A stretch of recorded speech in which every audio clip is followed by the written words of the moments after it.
Hey everyone, this is What If Fan bringing you another part of What If Transmigrated as Harry Potter. You can find the fanfic title and the original author's name in the description below. Please make sure to support the creator. If you enjoy the video, don't forget to like, subscribe, and hit that notification bell so you never miss an upload. Also, a quick update, the story What If There Was a Different Luffy is going on hold soon, as we have almost caught up with the author. So once again, I'd love to hear your thoughts on what the next project should be on this channel. I'm currently deciding between these three fanfics. What if Ichigo awoke his true powers? What if becoming a mangaka in One Piece world? What if Reborn as Gohan in future timeline? I will be setting up a poll for this, so please vote in the poll and let me know which story you'd like to see next on the channel. Alright, let's jump into it. Chapter 41, A Deal with the Twins. The concentration required for the spell was quite troublesome. He didn't want the spell to backfire and cause any damage to him. The last thing he wanted was for some stupid spell to knock him dead when he was going to all the trouble to escape death by Voldemort's hand. Harry, stop overthinking and do the spell. All you have to do is focus your anger on the target and imagine the worst outcome. The rest will be done by the spell, said Sirius, from the two-way mirror. Yeah, easy for you to say. I can't exactly concentrate when I'm angry. Harry complained, wiping away the sweat building up on his eyebrow. Well, that's the tricky part when it comes to going deep into dark magic. You have to cast magic on instinct without any care while filling your mind with anger or hate or just plain loathing. If you second-guess, the spell won't work, said Sirius, who proceeded to stuff a handful of chips down his throat, looking so relaxed in doing so. Harry tried to concentrate, but he pulled back from casting the spell. Rounding on the mirror, Harry frowned, not at all amused. Can you please stop doing that? I'm working here. Harry snapped. Hey, don't be snippy with me, pup. When you are in a battle, your enemies won't be lining up and standing perfectly still for you to pelt them with spells. They are going to be moving around and there will be many distractions. If anything, I'm not making enough distractions, said Sirius. Damn him for speaking sense. Harry thought as he once again aimed his wand at the target, trying to let the spell loose. But, after one look at the small pig looking so fearfully at him, Harry lost his conviction. Harry shook his head and fired off the spell to the nearby wall. Into Baviscus. The dark purple-colored spell raced towards the wall behind the live pig. The wall became dented under the spell, but other than that the spell was harmless. Harry, if you want the organ liquefying curse to work, you need to use it on a live target. Sirius said, letting out a sigh. I won't harm the pig. It's just an innocent creature. Harry muttered. This is why I told you, you are not ready to use dark magic. Oh, don't get me wrong. I'll be quite happy to use the spell on a Death Eater or Voldemort, said Harry, dropping down into a nearby couch after securing his wand in the holster. Dark magic is not something you can use in the heat of the moment without practice. If you can't use it against an animal, trust me, you won't be using these spells against a Death Eater or even Voldemort. Well, maybe what I need is other dark spells that are less gruesome, said Harry. That's what I told you in the first place. Sirius deadpanned. Well, that's spilt milk under the bridge. Give me another spell, and this time just avoid any spells that deliver gruesome deaths. Just give me spells that can put a Death Eater down hard enough that they can't apparate away. Harry suggested. There are quite a few, let me look, said Sirius, flipping through the pages of a book. Aha! Found one. It's the lung collapsing spell. The incantation is Angustium. The spell forcibly shrinks the lungs, making it near impossible to breathe. Sirius suggested, making Harry frown. That doesn't sound like dark magic, said Harry. If you hold the spell for more than 2 minutes, then the victim's lungs will shrink so small, leaving the victim to die gasping for air. There is no counter curse for the spell. So, dark enough? Sirius asked blandly. So, it's like the Cruciatus curse without all the psychotic emotions fueling the spell? Harry asked with a raised eyebrow. I suppose. Do you want to test it out? Might as well give it a try. Harry said, shrugging his shoulders. An hour later, Harry was lounging on his chair in the chamber nursing a glass of orange juice courtesy of Dobby. He was magically and emotionally drained for the day. Fishing out a pair of ice cubes, Harry pressed them against his head. "Oh, my head," he groaned as the cold seeped into his head. There was a distinct pop of teleportation. Harry opened one lone eye to see it was Winky dropping off Sirius in the chamber. "I warned you this was a bad idea," said Sirius, taking the ice cubes away and began waving his wand around casting charms on Harry's head. Whatever spell Sirius used had the intended effect. Harry could feel his head becoming lighter and the constant throbbing near his ears settled down. "If you knew for sure, why did you agree to train me?" asked Harry, as his godfather helped him lie down on the couch. "Some lessons cannot be taught. I thought it was better for you to learn from experience. If I had forced you to stop experimenting with dark magic, you would have practiced in secret without my supervision," said Sirius. "I think I'm not suited for dark magic." Harry groaned, rubbing his ailing forehead. "That's good. I'd have been concerned if you liked those spells. The darker spells fueled by hate and anger are for lunatics like my cousin Bella. Only someone who enjoys torture and murder uses the darker spells." "You don't say." "I thought I could do it, you know. I convinced myself I just have to imagine the internal organs turning into goo or ribs rupturing and piercing into the lungs or something. Turns out these are not so easy scenarios to imagine or wish it happen on a pig," said Harry.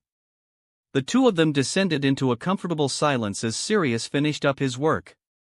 Harry felt some comfort after whatever Sirius was doing to help him. "I'll be taking away those books containing dark arts. It'll be better if you treat them as just reading material instead as a source of usable spells." "But I need some mean spells that can hurt Voldemort and his Death Eaters," Harry protested. "Don't you worry about that. I'll only take away the books containing dangerous magic. There are still some dark arts books that are reasonably acceptable." Harry reluctantly nodded as it was a reasonable restriction. "I'll have Winky send a balm for the headache. Use it before going to sleep tonight." "All right." Harry agreed. "I'll take my leave then." "Wait." Harry called out as he remembered something important. "I need you to send Creature here to meet me." "For what?" Sirius asked, his eyebrows disappearing into the hairline. "I have something to discuss with him," Harry said, evasively. "What do you want to do with Creature? Don't tell me this is about that spew Hermione started." Harry chuckled and shook his head, which made his head hurt. "No. Just send Creature, but not today. I'm too tired today. I'll explain everything later." Sirius agreed, albeit reluctantly. Harry watched Sirius leave the chamber with Winky. Letting out a sigh, he leaned back and nuzzled into the couch. Perhaps a bit of light sleep should chase away the headache, he thought, closing his eyes and drifting off to a peaceful slumber. XXXXXXX. The library remained pleasantly vacant, leaving Harry with a certain amount of privacy. It was a good thing, as the Gryffindor common room was overcrowded these days. The approaching end of the year exams has taken up the focus of Hogwarts students. This left Harry with more free time in his hands comparatively. Not that he was relaxing in the library. Since most of his free time was taken up by practicing for the third task, it cut to his assignment time.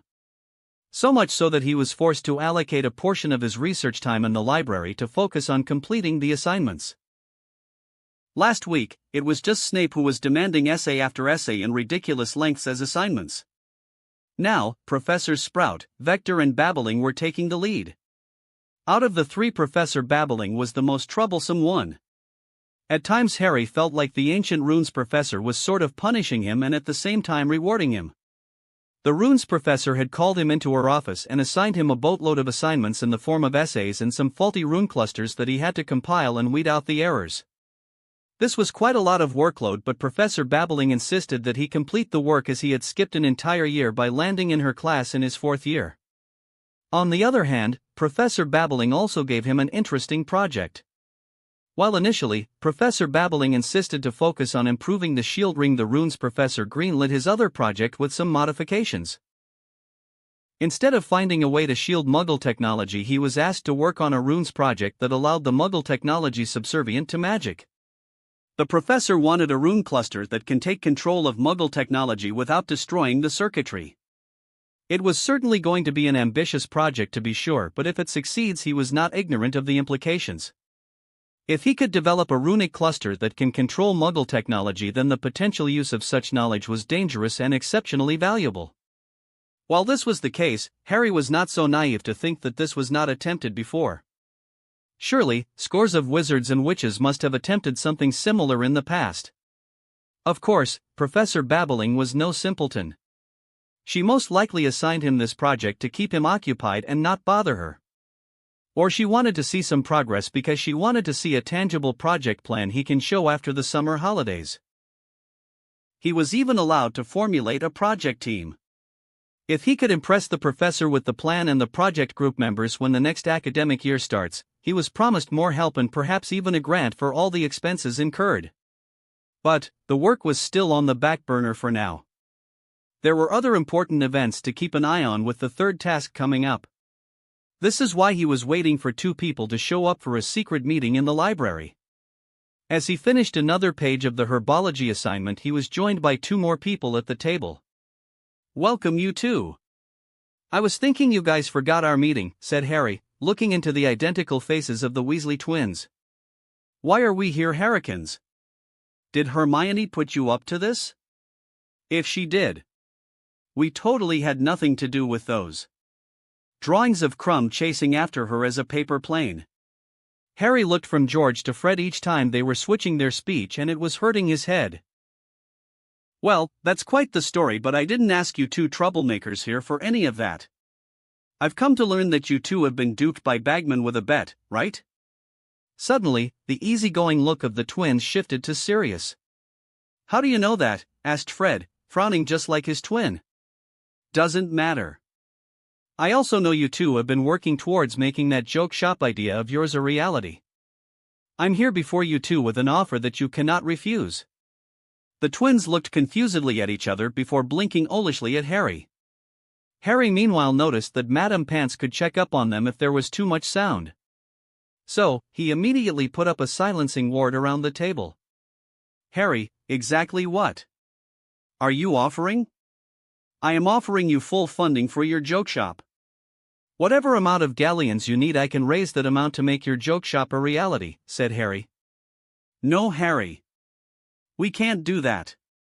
"Yeah. You should not waste your galleons on us." "Who said I'm doing this for free? You 2 are going to build me something." "The details are in this parchment," said Harry, as he pushed the parchment towards the Weasley twins.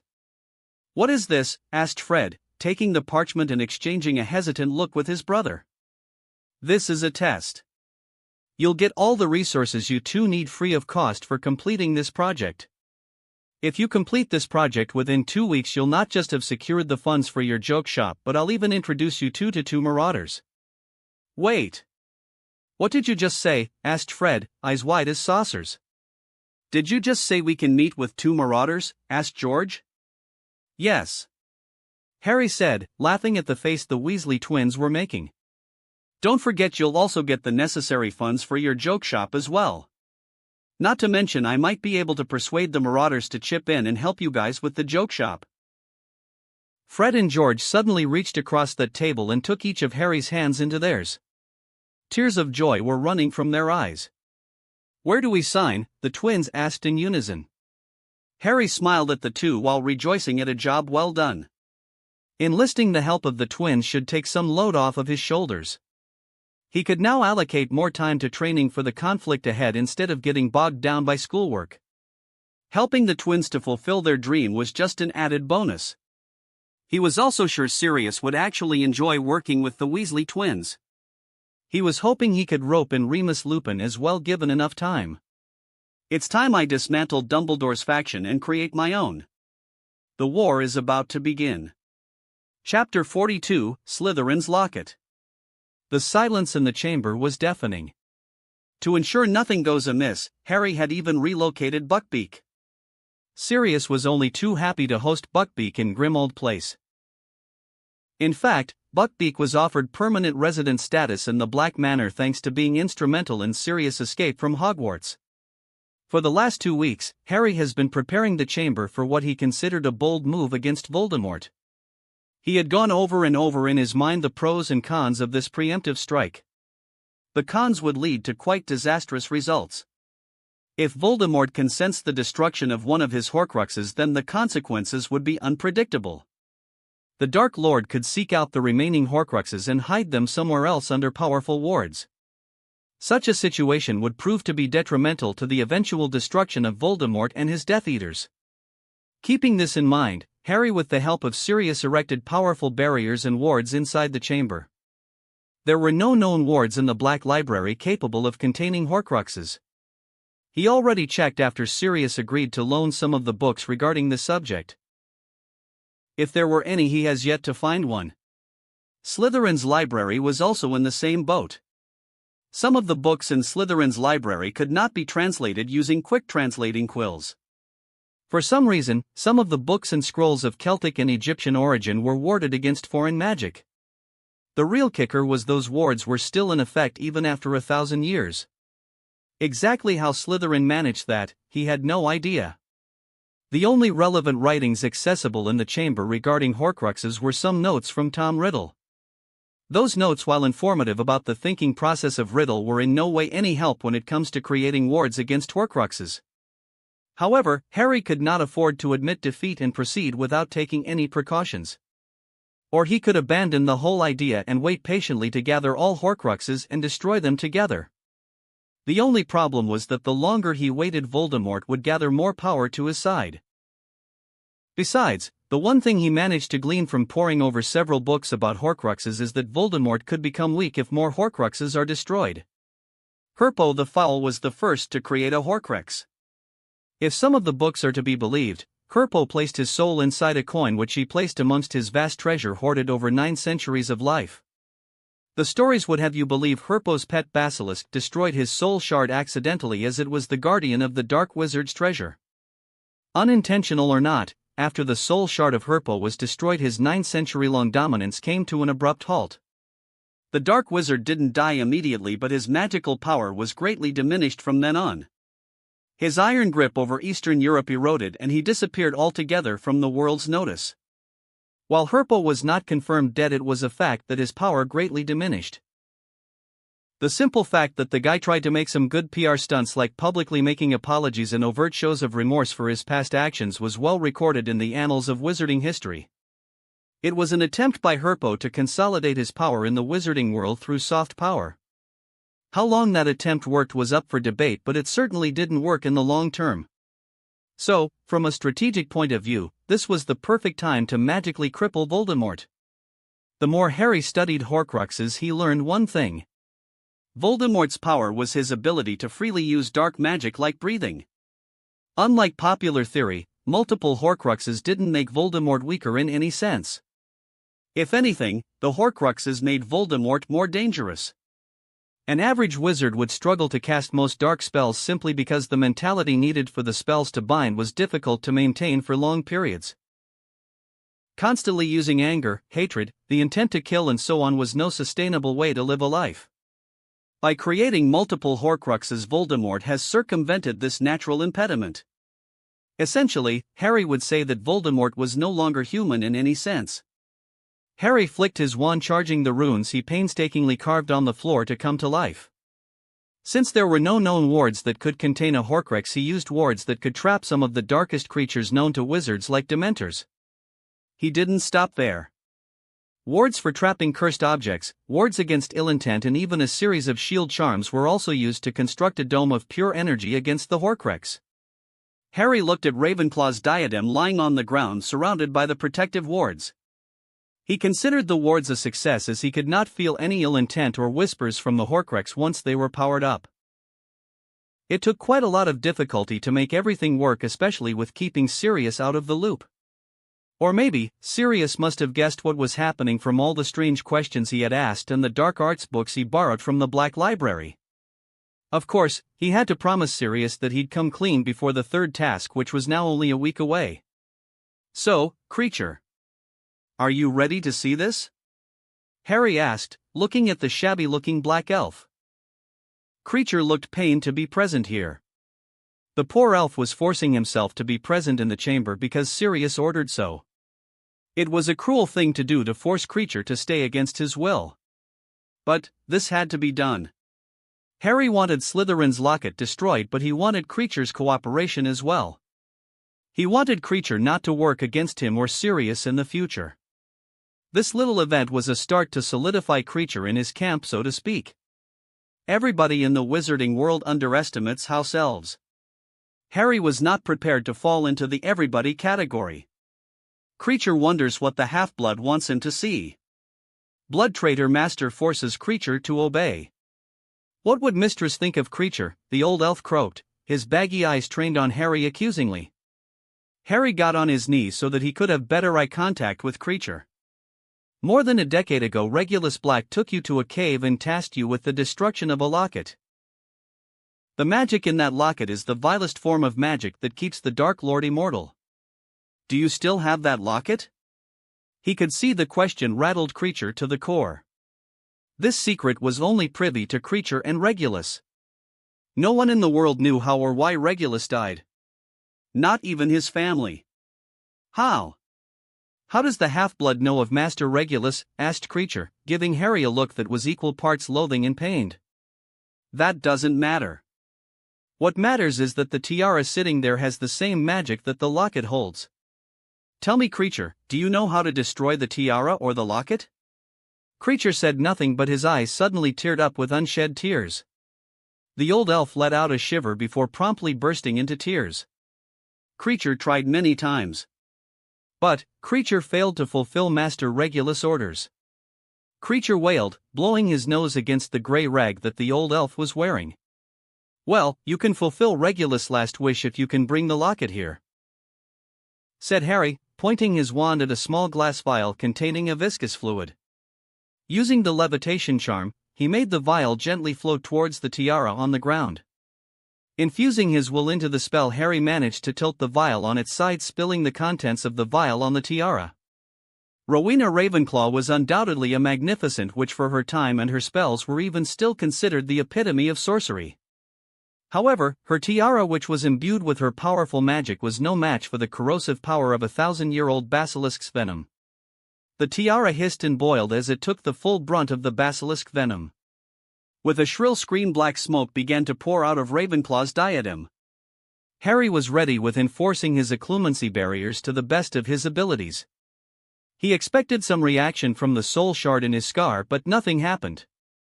He was not bombarded with sudden headaches or visions of Voldemort, which was quite welcoming. Either the wards worked far better than he intended, or the soul shard was somehow neutralized by his mental barriers. Whatever the reason, the soul shard's inertness worked to his advantage. While Harry remained perfectly disconnected from the Horcrux, the soul shard inside the barrier was another case. A pair of red eyes emerged from the dark aura, all the while shrieking in despair and pain. The dark aura of the Horcrux lashed out against the barriers as a last show of defiance before getting snuffed out. As the chamber returned to normalcy, Harry brought down the barrier. The area around Ravenclaw's diadem was charred, and in the place of the tiara, there was now a black tar-like substance. Creature wonders how nasty Half-Blood knows to destroy the Dark Lord's magic. Is this how nasty Half-Blood stopped the Dark Lord? Creature muttered, looking curiously at the smoldering remains of the diadem. The Dark Lord made many such cursed objects. Destroying these objects helps in destroying the Dark Lord. Isn't that what Regulus wanted, Creature? How does nasty Half-Blood know of Master Regulus? Asked Creature. I know him because he was trying to do the same thing I'm trying to do. Regulus was a hero as he fought against the Dark Lord. Let's make sure his sacrifice was not in vain. Creature rubbed tears from the corner of his eyes. Blinking his large tennis ball eyes, Creature looked earnestly at Harry. What does young master want from Creature? Harry smiled and asked for Slytherin's locket from Creature. A few minutes later, Harry watched the locket endure the same treatment he dished out on the diadem. The soul shard inside the locket made quite a ruckus till its miserable end. Harry's ears were ringing from all the screaming by the Horcrux. All the screaming and dark magic aside, the two Horcruxes were destroyed for good. Thank you, creature. You just helped me strike a blow at the Dark Lord. I appreciate your help, said Harry, reaching out his hand towards the Black Family Elf to shake. Creature frowned at Harry's hand. Young master is not so bad for a nasty half-blood. Creature wonders why the young master likes Creature's master. Nothing but disappointment for the mistress. Creature muttered absently while giving a bow to Harry. With a distinctive popping sound, Creature disappeared from the chamber. Creature be a bad elf master. Shall Winky make Creature apologize? Asked Winky, making herself visible. She was dressed in a flowery summer dress and a pink hat. No need, Winky. Creature is old and he has been lonely for many years. Be kind to him. Master is kind.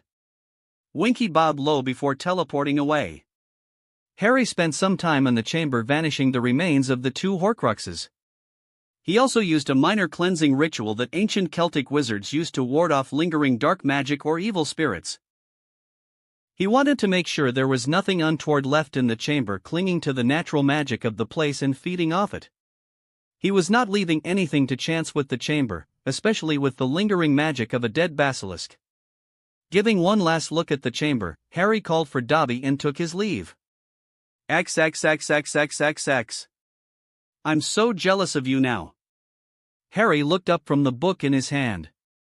What did you mean? He raised an eyebrow at Daphne, who was sitting opposite him near the Black Lake. You don't have to worry about any exams. Instead of preparing for tests, you are reading a Muggle storybook. Daphne complained, kicking him slightly with her legs. I'll have you know this is no mere storybook. Harry said indignantly, proudly flashing the cover of the first book in the Lord of the Rings series. The Hobbit? Is that supposed to mean something? Asked Daphne, a look of tentative interest blooming on her face. Mean something? I assure you that you'll find a whole different meaning for everything after you read this book. Tell you what, I'll lend you the book for this summer. Harry offered, knowing Daphne was quite an avid reader of storybooks. Stories had often become one of the major talking points in their many dates. I'll give it a try even if I don't expect much from a Muggle book. Daphne snottily replied, making Harry crack up internally. He may have known Daphne for 6 months or so, but he knew a facade when he sees one. The look on her face spoke volumes of her interest even though her words say otherwise. Perhaps you could bring the book to my home over the summer if you want. Daphne shyly added abruptly. Is that an invitation to your home? Harry quirked an eyebrow curiously. I didn't think you to be so forward, Miss Greengrass. The way her cheeks flushed red was quite cute. Well, I don't think inviting the winner of the Triwizard Tournament would be inappropriate, said Daphne, smoothing out her skirt and taking to her feet. Harry looked into her blue eyes amusedly. I'm heartened by your faith in my skills to declare me the victor even before the third task. Harry snickered at the way Daphne's cheeks got further heated up. It's a foregone conclusion now. Everyone who bothers to look closely can see your victory. Diggory is no match for your power. Delacour is not even here as she is in France to attend their newt exams, and Crumb is too slow on the uptake unless he is on a broom. You'll win the third task for sure, said Daphne. Harry smiled. He reached out and took her hand in his before pulling her into his lap. For a moment, he forgot himself and proceeded to engage Daphne's lips in a sensual tango. After a minute, they broke away from the kiss to look each other in the eyes. Was that too forward? He asked. No, it was not. You seem too happy today, said Daphne, her blue eyes trained into his unblinking and alight with an emotion he couldn't quite place. I suppose I'm happy today, whispered Harry, reaching out his right hand and taking a lock of Daphne's blonde hair around his finger. Someone cleared their throat, making Harry and Daphne part away from each other as they were reaching out to kiss again. They both looked at the intruder, who happened to be Hermione, who looked a bit flustered and apologetic. I'm sorry, Harry, Daphne. Professor McGonagall asked me to find you, Harry. Professor Dumbledore is asking for you in his office, said Hermione. What does the old man want now? Did he by chance sense the Horcruxes somehow? Harry wondered. Either way, this was quite bad timing. Then again, Dumbledore can surely wait a few more minutes. With that happy thought, he winked at Hermione before he went for another kiss with Daphne. He got the feeling Daphne approved as she placed her hands on his shoulders but did not push him away. It was not surprising. After all, he was quite a good kisser. Chapter 43, The Third Task P1. Harry's footsteps echoed throughout the vacant corridors of Hogwarts as he made his way towards Dumbledore's office. Most of the hallways should have been bustling with students, but they remained vacant. The upperclassmen were busy with their newts and OWLs while the rest were tackling the end-of-the-year exams. While the exams gave him more time for training, there was a disadvantage. His free movement inside Hogwarts was affected because of the lack of students. Earlier, with a lot of students mingling around, he could evade the curious eyes of the portraits. He could turn a corner and use the disillusion charm or even a notice me not charm to evade any spies. These precautions were a necessity when he was spending most of his training in the room of requirement. But now, the situation has changed. If he wanted to go somewhere without being followed, he needed Dobby's help. Even though the current situation was not to his liking, he walked with a spring in his steps. The reason was quite simple. Before the war has even begun, he had felt 2 major blows to Voldemort. That could become 3 if the diary is also taken into account. Because of his preemptive strike, there were only 4 Horcruxes left. Out of the 4, he was constructing a plan for Nagini as well. He was not entirely sure whether that will pan out as he hoped, but Nagini was personally an important target. Like me, the snake is also a Horcrux. Harry thought. Nagini is the only other living Horcrux that he knew. Not even the many reading materials he went through so far about Horcruxes holds any mention of a living being turned into a Horcrux. So, if he was to safely get rid of the soul shard latching onto his body, he need a guinea pig. Nagini fitted the bill perfectly. He could experiment on her, leading to hopefully developing a spell capable of removing a Horcrux without destroying the host. It was a tall task, but he was very hopeful. Unfortunately, getting his hands on Nagini itself was going to be a tough task. He knew Voldemort would be in his most vulnerable state in the graveyard. But, the Dark Lord was a crafty fellow. Not to mention, the possible repercussions Nagini's absence would unleash. It's not as if Voldemort would not bat an eye over Nagini's absence. The potential consequence of Nagini's disappearance would possibly force Voldemort to check in on his other Horcruxes. So, there were some serious risks involved. All of those thoughts left his mind when he finally reached the gargoyle that guarded the stairs to Dumbledore's office. Cockroach cluster. The gargoyle moved aside, allowing Harry entry to the stairs. Climbing the flight of stairs, he arrived at Dumbledore's office, which was vacant with the doors wide open. "Professor Dumbledore?" Harry called, but no one answered. Even the portraits in the office were strangely vacant. "Well, don't just stand there. Come on in." Harry blinked a few times and looked around, but he could not see anyone nearby. "I'm up here on the shelf." Harry finally found the culprit. It was none other than the Sorting Hat. "Hi. How are you doing?" Harry asked, carefully looking around the room and finding no one else, not even Fawkes. "I'll survive. What about you, Mr. Potter?" "How have you been?" asked the Sorting Hat. "I'm still among the living." "So, that has to count for something given the circumstances," said Harry, wandering around the office. "I see. Headmaster Dumbledore will be here momentarily. You are welcome to take your seat." Harry hummed noncommittally but otherwise remained standing. He went straight for the open shelf holding a collection of books in the corner of the office. It was a concise collection of books, but most of the books were the rarest of the rare. A whole section of books was dedicated to alchemy alone. As he traced every nook and corner of the office, he came across a glass cabinet covered with a cotton cloth. "That's new," Harry thought, moving closer to the glass cabinet. Once he removed the cotton covering the glass cabinet, silver light flooded the room. A shallow stone basin was inside the cabinet, littered with overlapping and intertwining runes. Some of the runes were so small he was sure only a magnifying glass could properly identify them. However, the silver light came from the contents inside the stone basin. It was silver water flattering away as if it came down from the crucible of the stars. There was also a cloud of white vapor swirling around inside the silver liquid. A memory. Harry realized. There was no doubt. The stone basin was undoubtedly a pensive. The urge to see the memory inside the pensive was there in his mind, but he suppressed that urge. He'd not play into Dumbledore's hands. The man was obviously monitoring the office somehow, and he was sure the headmaster didn't leave the pensive here by happenstance. Nothing happens in Hogwarts by coincidence. There's always a plan afoot. Harry thought. He covered the glass cabinet with the cotton sheet and took a seat facing the headmaster's office desk. On the desk, the sword of Gryffindor lay proudly showing off its indestructible silver blade made of goblin forging techniques. Its blade was not just indestructible but also poisonous enough to kill a dragon.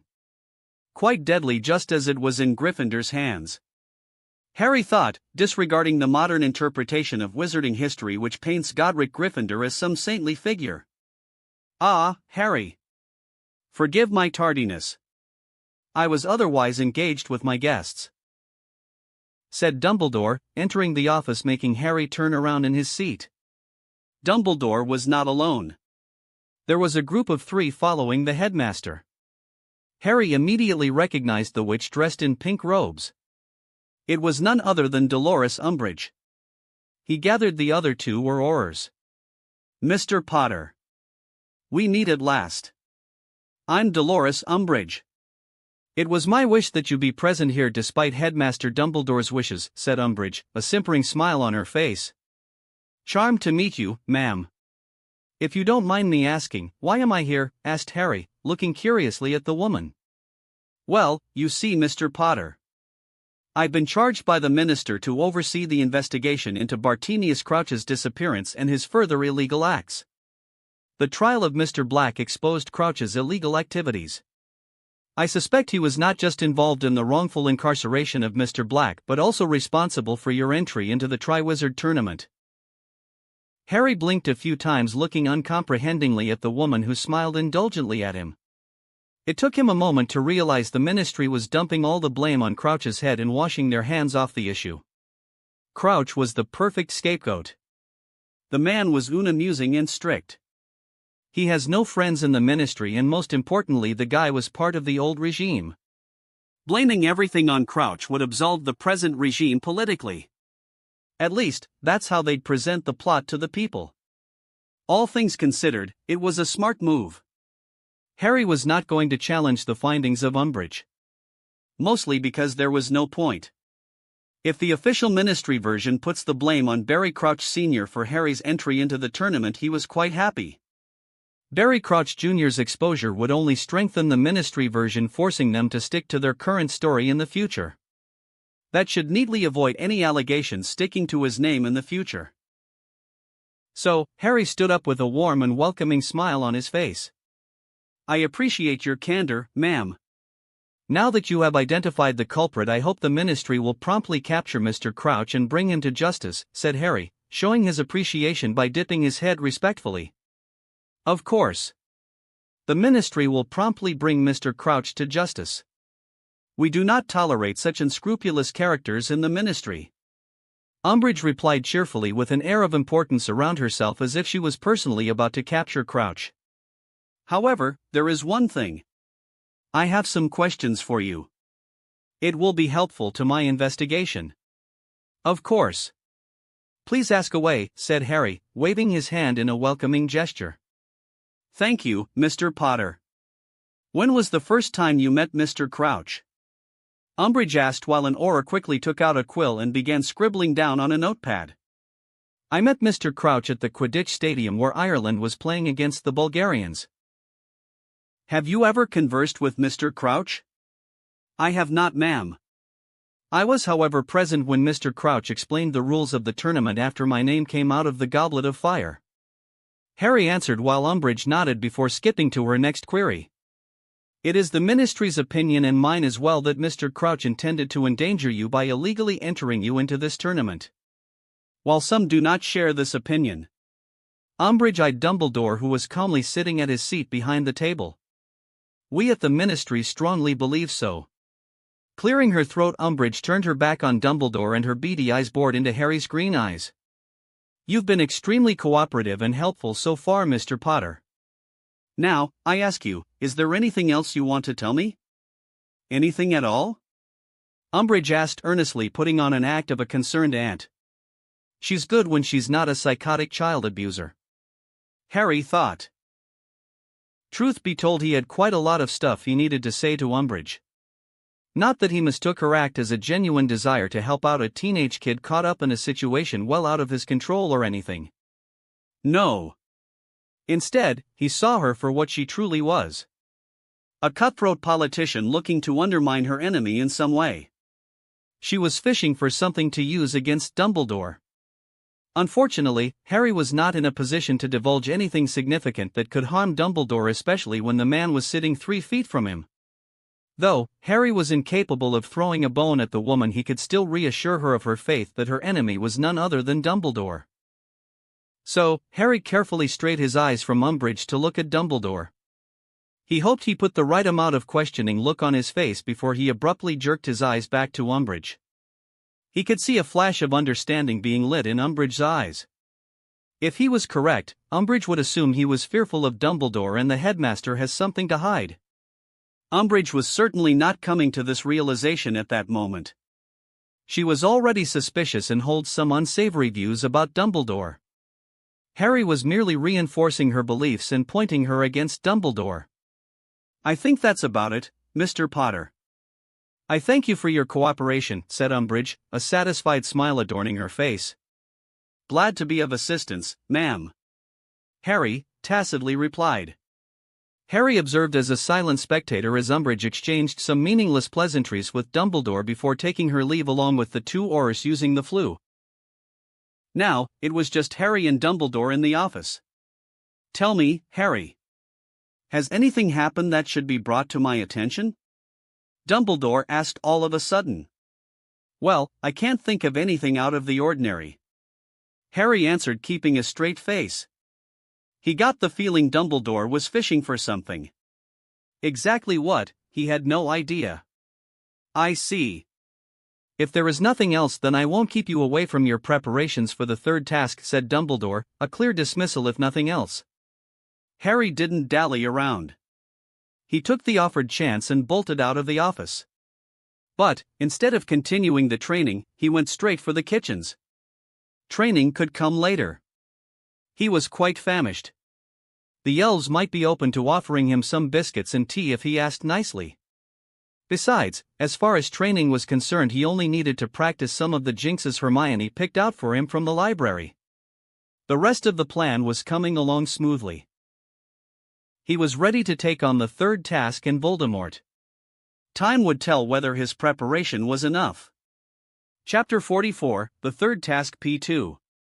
Harry looked at the series of thick hedges before him provided by the Room of Requirement. Unlike the hedges grown on the Quidditch pitch, these hedges merely functioned as hurdles. Taking a deep breath, Harry surged forward into a sprint. He began jumping over the hedges, and sometimes he took sharp turns along the way by running around the obstacles. The ground was also not favorable to his practice run. It was muddy, but the friction charms he used on the shoes were working perfectly. So far, he felt he was having a good grip on the ground. All of a sudden, water balloons shot out of the hedges. Harry hastily put up a shield, making the water balloons splash harmlessly against the shield. He was feeling a little bit of strain as he was fast getting out of breath. The pelting of water balloons stopped, all of a sudden giving way to average-sized stone golems to rush out of the hedges randomly. They were small, nearly the size of goblins. The reason for this exercise, reaction. Learning 100 spells would be useless if he didn't have the perfect reaction time or accuracy. So, this particular exercise was what he came up with to keep himself in shape, but also to bind spells on the fly accurately. By the time Harry finished the full track provided by the Room of Requirement, he was out of breath and totally spent for anything else. So, Harry fell into a plush chair accepting a glass of orange juice that conveniently floated to his side. The room rearranged itself by dismissing the hedges and the muddy terrain while Harry dried himself using a towel. "How was that, Dobby?" he asked, turning to Dobby who was holding a mechanical stopwatch in his hand. "You were 3 seconds faster than yesterday, sir," said Dobby, his large ears flipping up energetically. "Not bad. What about you and Winky? Are you both ready for tomorrow?" "Dobby is ready, sir.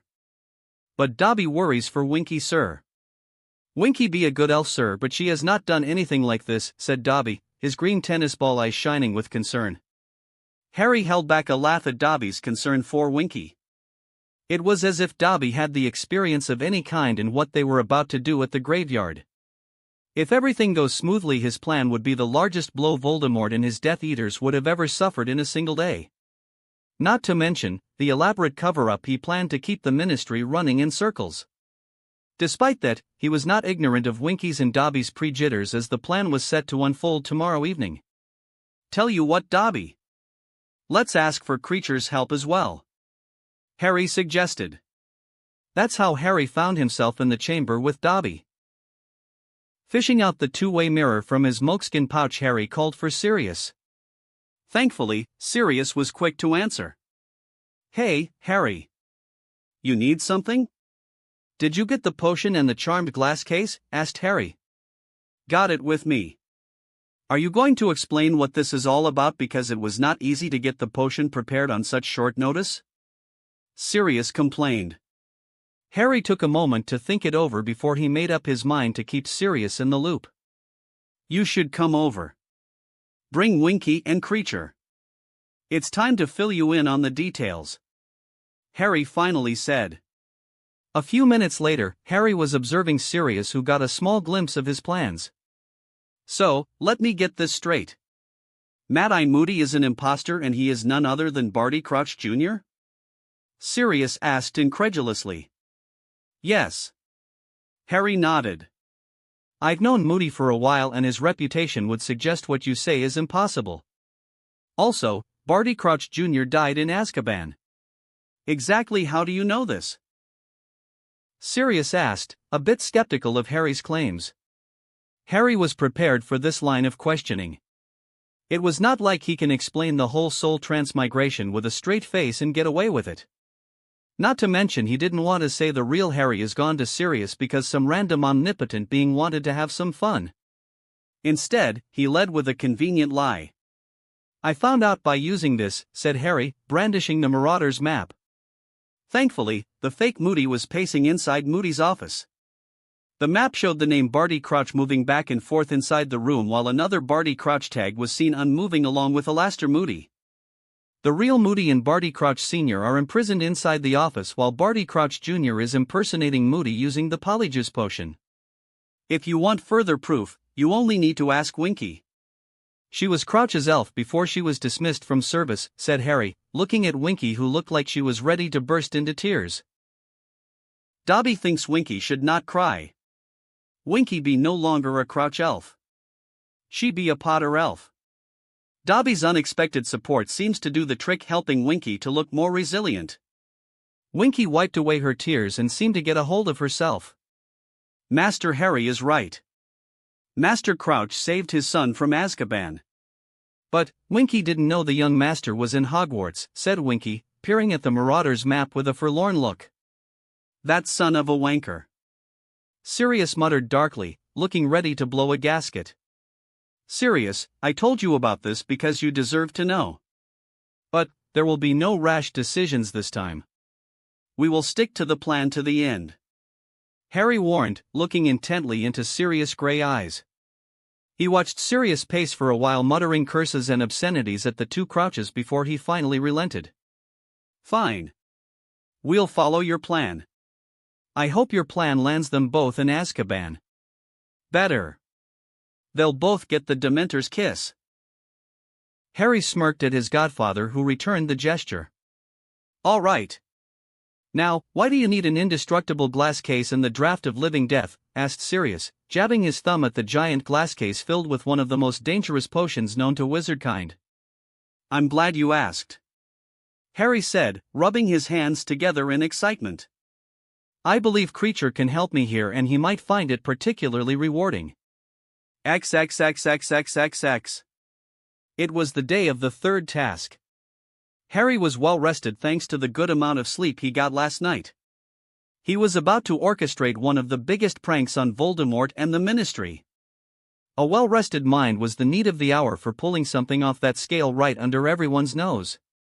If he was having some jitters about the task ahead, Hermione was having something worse. I don't think I did a good reading on the Goblin Rebellion of 1732.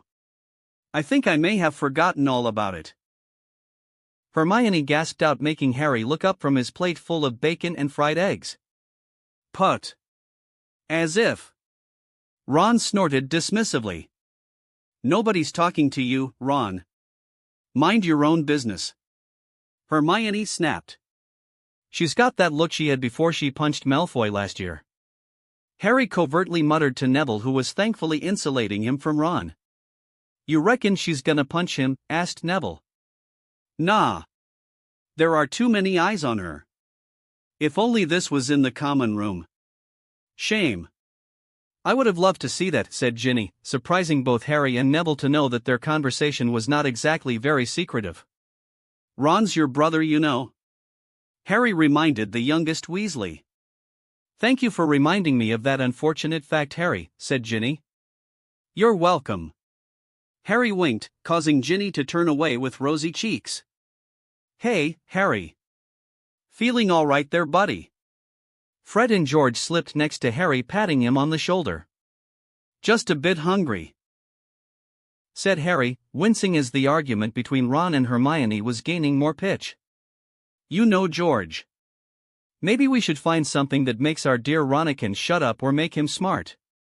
Oh, can you please make him shut up? He's embarrassing me in front of everyone. Ginny jumped in, pleading with her brothers. Your efforts are wasted. How can Ron shut his mouth when there is food on his plate? Harry asked amusedly. Do you really want a Ron on empty stomach? Fred and George made a show of shivering at the very thought of dealing with a hungry Ron. Definitely not a good prospect to think about, Fred admitted. Leaving the disturbing thought of a starving Ron, how are you holding up? Feeling ready to win that shiny cup? Asked George. It'll be sweet, sweet revenge against Pretty Boy Diggory for that Quidditch match last year. Amused by the infamous twin talk, Harry chuckled. Just then Angelina and Alicia joined them at the table. I certainly hope you put your name on that cup, Harry. You've done so well so far. If Diggory or someone else wins, we won't be hearing the end of it. Angelina butted in, attracting the attention of many at the Gryffindor table who echoed her opinion. I'll win that cup for Gryffindor. After all, who can stand against us lions? Harry boasted in a faux manner, making most Gryffindors chuckle. It's good to see you are confident, Potter. Harry nearly jumped out of his seat as he heard Professor McGonagall speak from his back. He immediately swiveled around and sure enough, the Transfiguration professor was right behind him. Professor! I didn't see you. Harry stuttered. Unfortunately, most don't. Anyway, I just came down here to tell you that the champions will be gathering at the chamber of the hall after breakfast, Professor McGonagall said. Oh, I'll be there. Good.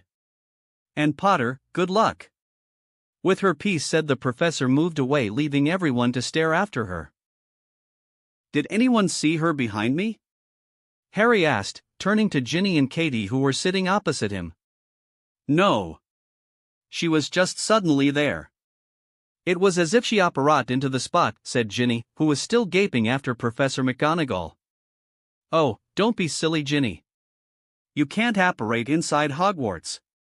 Everyone knows that, said Hermione, forgetting her verbal bout with Ron for the moment. But, no one saw her coming, did they? How did she sneak in without any of us noticing? Asked Neville. Oh. Hermione gasped, looking as though she stumbled onto some great discovery. I think I understand now. Skeeter will rue the day she was born. With that said, Hermione snatched her bag and sprinted away from the Great Hall. What's up with her? Ron asked, flabbergasted with a mouthful of scrambled eggs. No one spoke after that for a time. Well, at least we know who put Harry's name in the goblet, said Neville, trying to break the ice so to speak. I wonder why Crouch would put your name in the goblet, Harry, said George, munching on a loaf of bread. Yeah. Dad always talked highly of him. Crouch was supposedly very tough on Death Eaters and all when he was the head of DMLE, said Fred. Maybe Crouch wanted the Triwizard Cup so badly and he didn't want to leave it for chance, said Ginny, making everyone look at her, forcing the younger redhead to sink down in her seat. I mean, he was not wrong to think that. Look how much of a disaster Diggory turned out to be. If Harry was not in the tournament, Hogwarts would have been at rock bottom in points. Ginny explained. Everyone agreed with that assessment. Harry didn't say anything. Instead, he stared at the front page of the Daily Prophet folded not far away from his plate. He could still see the grinning face of Umbridge on display. The Ministry has made it public that Crouch was responsible for putting Harry's name in the Goblet of Fire. It was a load of bull, but it fits the narrative Harry was aiming at. Harry was slow to finish breakfast. Mostly because he was in no hurry and was expecting someone to join him at the table. As the Great Hall was being emptied out, Harry was approached by Daphne and Tracy. Both of them wished him luck before moving on to take their exams. A few minutes passed, and the one he has been waiting for joined him across the table. Ari. Harry smiled as Fleur sat across from him with a plate of scrambled eggs. Glad to have you back. How were your exams? This is what you ask after all this time. Fleur playfully asked, a cute pout on her ruby lips. That's all I can ask because Cedric is coming our way, he warned. Not a moment later Cedric joined them at the Gryffindor table. Aren't you guys coming? Asked Cedric. Harry exchanged a look with Fleur before standing up. Their conversation could wait. Krum was already inside the chamber when the three of them entered. The Durmstrang champion was quietly conversing with his dark-haired parents on the corner. Harry got the feeling Krum's parents were not at all happy, or maybe he was just getting that impression because of the rapid-fire conversation in Bulgarian. It sounded like the trio was discussing the best ways to crush everyone's bones and make a run for it. He was sure that was not the case because they were huge and bulky. Bulgarians, he thought, shaking his head. Cedric went straight for his father and mother. One thing was for certain. Cedric didn't get his good looks from his father. Then there was Fleur's family. He was already familiar with her father and mother thanks to Rita Skeeter's slandering article in The Prophet.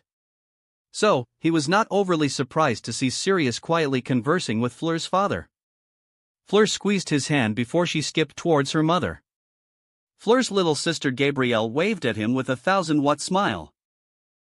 He waved back, happy to see the girl was alright and not some withdrawn mess after going through the ordeal in the Black Lake.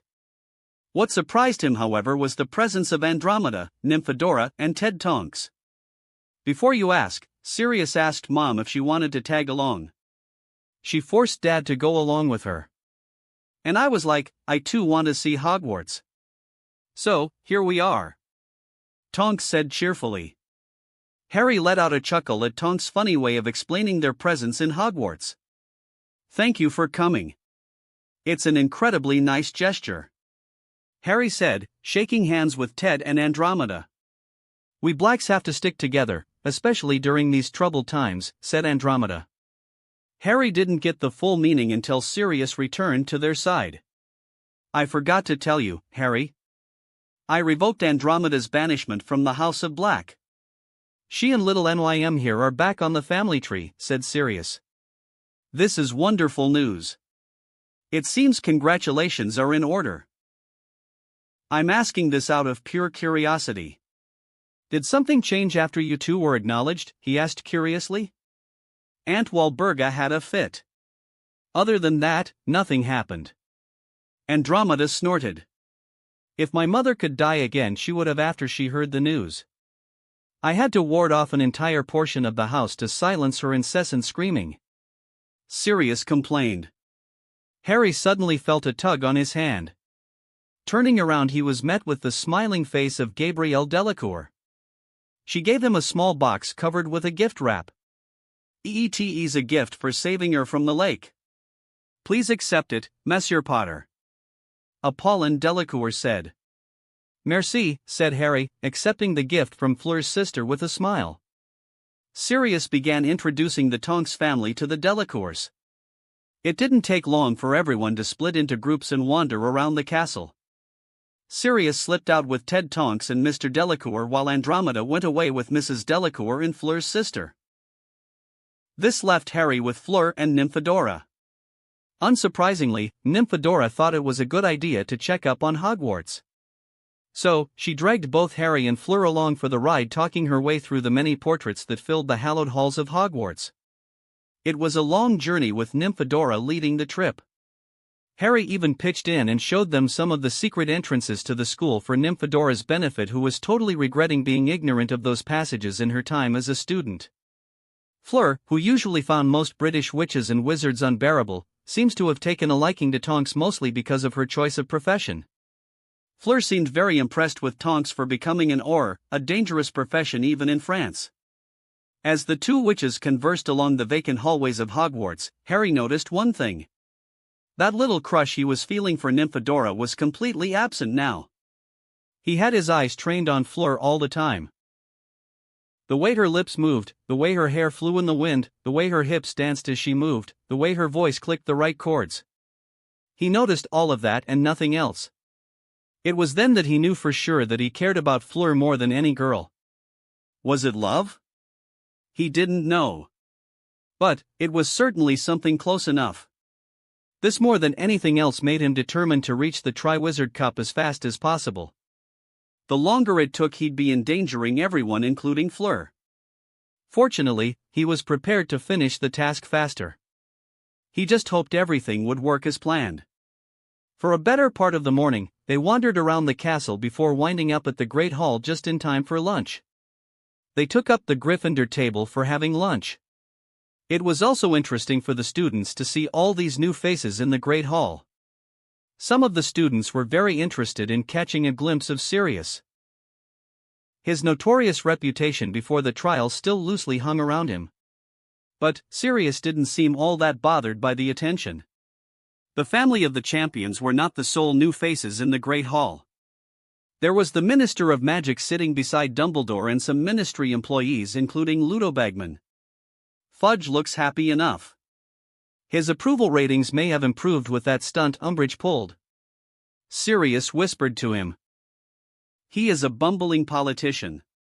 Just stroke his ego and make sure he feels you are on his side. Also, remember Moody has that magical eye. So, keep your eyes away from the guy until I return. You know what to do next. Harry whispered. I know. Are you sure you want to do this? We can still expose Crouch and his master's plan. We can catch the rat and his master red-handed. Harry looked at Sirius and sighed. Catching them won't stop them. We have to destroy them root and stem.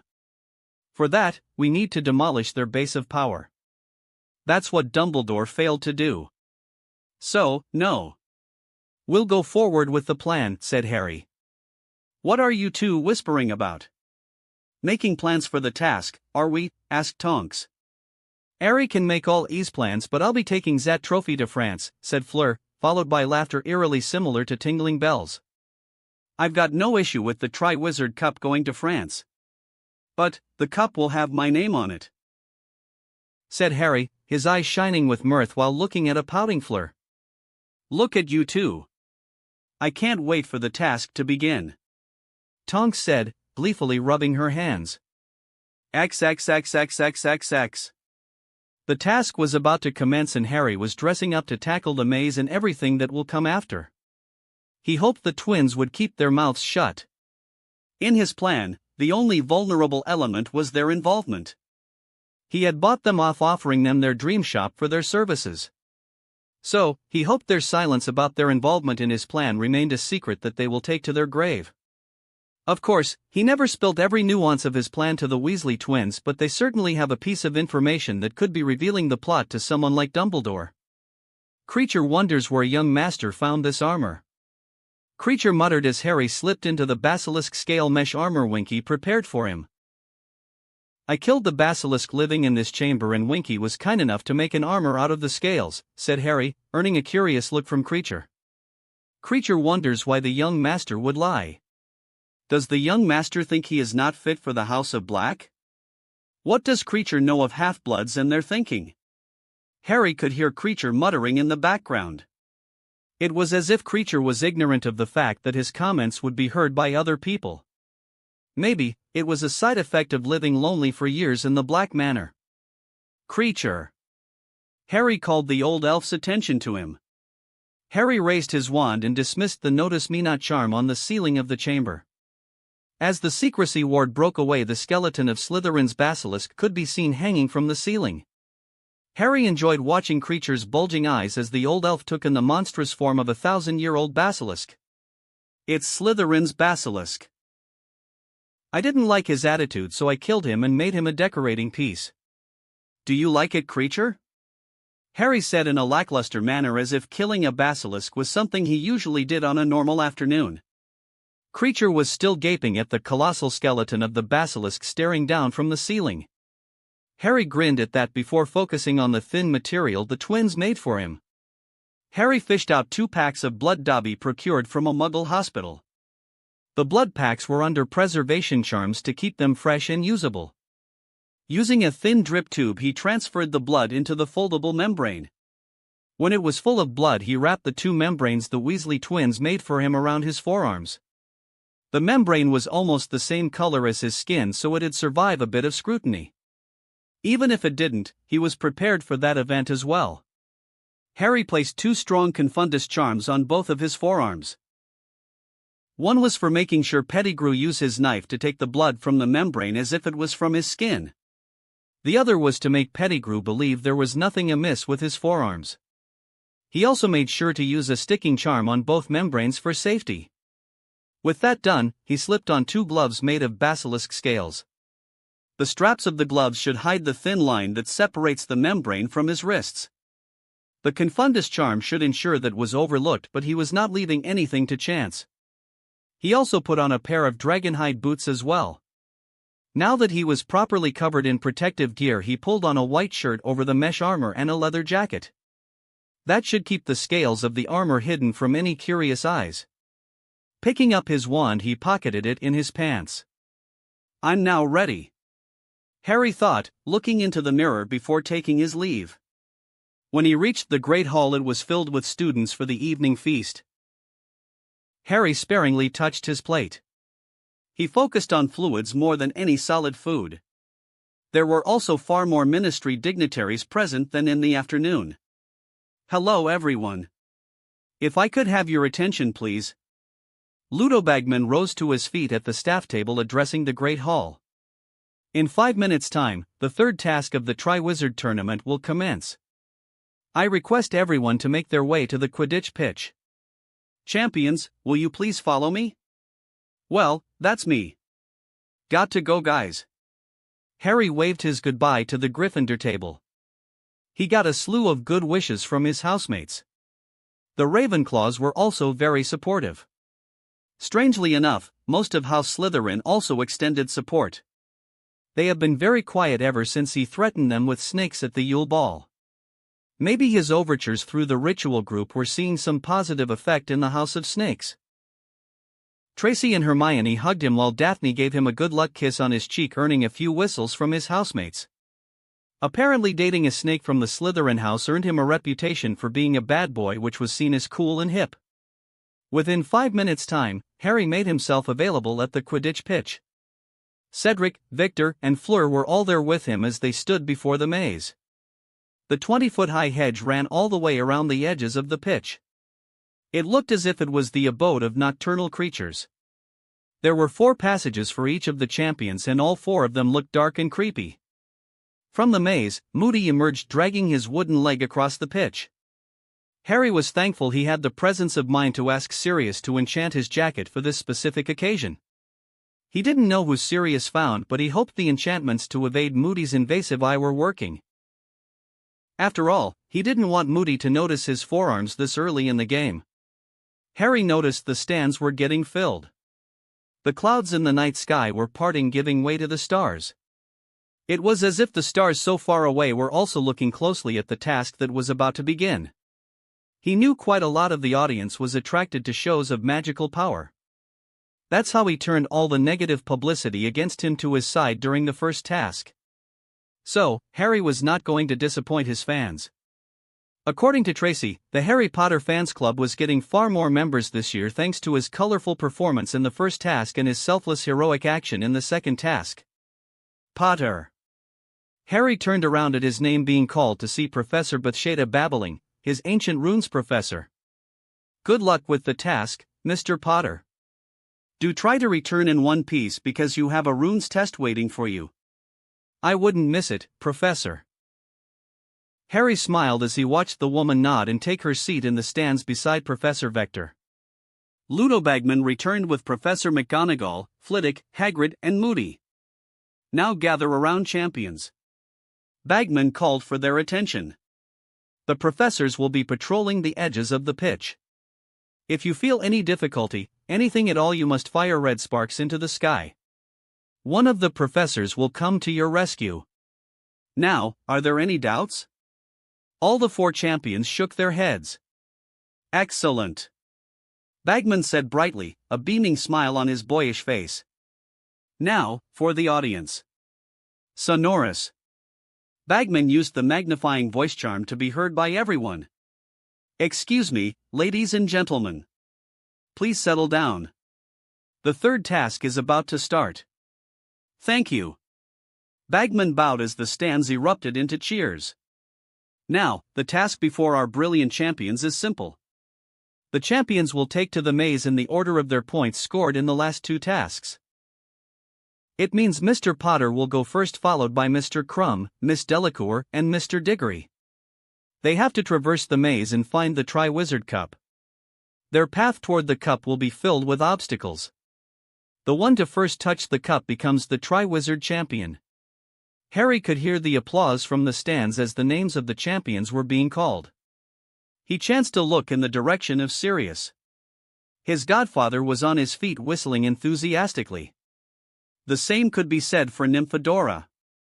Ted and Andromeda were cheering for him in their seats. Neville gave him a thumbs up and the twins were dancing on the stands dressed up as lions. How they managed to get that outfit he never knew. But, given what he was about to do, their costumes were quite meaningful for the occasion. So, on my whistle, Harry, said Bagman. Ready, 1, 2, 3. Bagman blew a sharp blast using his whistle and Harry picked one of the pathways. However, he wasn't running for the small path between the hedges. Instead, he paused just at the entrance of the maze and fished out his wand. Taking a deep breath, Harry pulled a happy memory to the surface of his mind. The memory was the one with Fleur in the broom closet kissing and exploring each of their bodies under the warmth provided by the castle walls. He let the feeling of passion and happiness fill his mind as he launched the spell. Expecto Patronum. There was a bright flash of silver light that chased away the darkness of the night. Bright silvery mists of the spell coalesced into a solid form right above the hedges. He was sure Hermione, Ron and Dumbledore would be mystified to see his Patronus now. It was no longer a proud galloping stag. Instead, it was a fearsome large lion made of silvery vapor. This spell was the epitome of what most wizards would consider light magic. But, this spell has many other uses. A Patroni spirit is not just useful for chasing down Dementors. They can be carriers for messages and most importantly they can be used to track down something or someone. Now, a little bit of tweak to the spell was needed for Harry's intentions. He tapped the tip of his wand against the Patroni spirit's head and then his own. Silver wisps of energy entered his eyes, connecting the Patroni spirit with his vision. Go find the Triwizard Cup, he ordered. The Patroni spirit didn't waste any time before galloping north over the hedges. For Harry, he could see a long line of thread connecting the Patroni spirit with his line of vision. It's for this reason this particular supplementary charm was called the Ariadne charm, named after the Greek legend of Ariadne and her threads that help Theseus traverse the labyrinth. He could hear Bagman whistling 3 more times, allowing the other champions entry into the maze. But, his eyes were focused on the thread as it expanded across the maze guided by the Patroni spirit. The Horus glasses were a godsend for this particular situation. Anything his eyes could perceive, the glasses magnified it and gave him a clear-cut picture. So, his vision was actually about to follow the thread all the way to his Patroni spirit. Finally, his Patroni stopped, and he knew for sure the Tri-Wizard Cup was found. The thread extending out of his wand's tip straightened as he adjusted his position, making the thread lose the inclined angle it was making with the wand. The thread traced a straight line towards the Tri-Wizard Cup, giving him a straight path. Harry smiled and cancelled the Patronus charm. He could make out Bagman giving a detailed commentary on the background about what he was doing. He assumed Dumbledore was explaining to Bagman for the benefit of the crowd. Or maybe, Bagman was a knowledgeable chap in obscure spells. Anyway, Harry focused on the task at hand. He was far from done. Now that he knows the straight path ahead, it was time to make another spell suitable for his needs. Harry drew the rune for power on the air with his wand and jabbed straight at the hedges blocking his way. Batuo Inflammata. As the spell's name itself would suggest, it functioned as a battering ram with one little add-on. A wide arc of fire surrounded the spells and rammed through the hedges as if they were made of paper. The Horus glasses helped him get a clear-cut vision. So, when the spell smashed through the last hedge, he knew then and there to cancel the spell. There was a suitably large hole punching through the hedges, and in the distance, he could see the Tri-Wizard Cup. So, the next spell escaped his wand. Torrens Incendio. A sea of fire spread through the cavity he created through the hedges. Flourishing his wand, he controlled the fire so that it cleansed the path with fire, after which it withdrew to the sides. In the end, there was a clear path before him with the charred ground as the runway.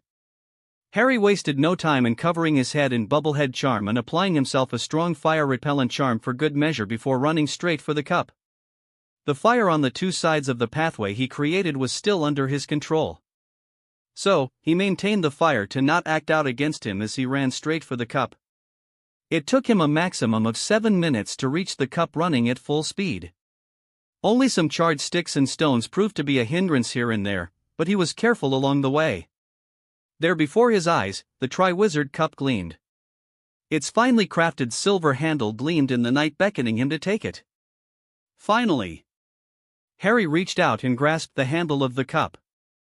There was a familiar tug on his abdomen, and he was sucked into a vortex of swirling winds howling in his ears. Bright colors exploded before his eyes, and he disappeared into the folds of space and time, leaving the spot empty except for the cackling fire that was burning away the hedges. Chapter 45, The Graveyard Goes Kaboom. P1. Harry slammed into the ground, forcing him to roll on his back to arrest the momentum. His head spun for a moment, but he had the presence of mind to stick to the plan. He immediately dropped his holly wand beside his leg on the soft grass before covertly taking out the second-hand wand he nicked from the Room of Requirement. It was a shoddy wand with a brown surface completely alien to his magical senses. He doubted he could produce even sparks using this piece of wood. The immediate surroundings around Harry were covered under a blanket of darkness. He adjusted the Horus glasses and his vision shifted to one akin to daylight. He was kneeling on a hilly grassland. A few paces from his position he could see a graveyard with a rundown church nearby. There was a large hill up ahead with an old manor made of stone and mortar. The night sky was blank like a blackboard. There was neither the moon nor the stars present in the night sky. It was as if the celestial bodies were hiding away. A movement caught his attention in the graveyard. Squinting his eyes, he found Peter Pettigrew making his way toward Harry's position. Wormtail was doing a poor attempt of covering his face with a cloak drawn over his head. More importantly, Harry's eyes trained on the homunculus being carried in Wormtail's arms. Did Voldemort possess a baby, or is that body a magical construct? Harry wondered. The only way to get to the truth of the matter was to ask Voldemort or get inside the Dark Lord's head. Yeah, not happening, Harry muttered. Harry threw one last look at the Tri-Wizard Cup and then at the place he dropped his wand. The cup was nearby, but his wand had disappeared into thin air. Good. Harry smiled, turning away from the cup and choosing to wander about aimlessly like a confused teenager. It didn't take long for Wormtail to catch up. You! Harry acted surprised and allowed Wormtail to disarm him. That useless stick in his hand flew into Wormtail's hands and Harry found himself bound by ropes. Harry Potter. We meet again. Voldemort rasped from beneath the bundle of robes in Wormtail's arm. Harry could feel pinpricks on his scar. He also felt what appears to be an attempt to shoot pain into his mind. But his defenses held firm. For some reason, Voldemort was not forcing his attack. Either the Dark Lord was too weak to perform a strong psionic attack or the guy was not attacking his mindscape intentionally. It could be a reaction from the Horcrux in his head. Dismissing those thoughts from his mind, Harry focused on the disgusting physical form of Voldemort. The body of the Dark Lord looked like it was deteriorating. His nose twitched at the foul smell emanating from the homunculus. While the atrocious odor assaulted his senses, Harry nearly missed the fact that his feet were rising from the ground. He realized with a start he was floating thanks to Wormtail. Harry felt himself move, floating in the air beside Wormtail and Voldemort. They passed many graves along the way until finally, Harry felt himself stop. There, before his eyes, lay a white tombstone with a familiar name. Tom Riddle. Wormtail jerked his one arm and Harry was slammed against the headstone on his back. He hissed as pain shot through his back. You are so going to regret doing that, you filthy rat. Harry thought with gritted teeth. The ropes binding him grew and began to tie themselves around the headstone. Harry grunted as he was wound up tightly against the piece of marble. His wrists were tied together on his back and the ropes were quite painful as they locked his limbs together rather hard. I always knew you were a disgusting slob, Riddle. It's good to see it with my own eyes. Harry quipped, mocking the Dark Lord's current appearance. Brave even in the face of death. Your parents were just like you. Where are they now? Voldemort mocked. Dead, just like you will be one day. Harry retorted. Me? Ha! I'm beyond death, boy. Even now, reduced to this pitiful state, death holds no dominion over me. You may have won the Triwizard Tournament, but you hold no candle to the greatest wizard of all time. In a few moments, you'll stand witness to my rise and I shall show you the true depth of my power. Wormtail. My master. Pettigrew whimpered. Begin the ritual. I'm eager to teach Potter and his filthy muggle-loving idol Dumbledore the true extent of my power. As you will, master. Pettigrew said, simpering, setting the homunculus form of Voldemort on a nearby tomb before leaving, presumably to make preparations for the ritual. Tell me something, Voldemort. Why declare yourself a Dark Lord? You have obviously subverted many pureblood families to your cause, even knowing your Muggle lineage. So, why do you try to take over Britain by force when you could have controlled everything from the shadows? Because I have nothing to hide, Harry. Why should I, Lord Voldemort, pretend to be something else? I'm not a weakling to bend my knees to the Ministry or its authority. My magical power gives me the right to rule over the whole of Britain. And in time, the whole world. Harry looked at the Dark Lord with some amusement in his mind.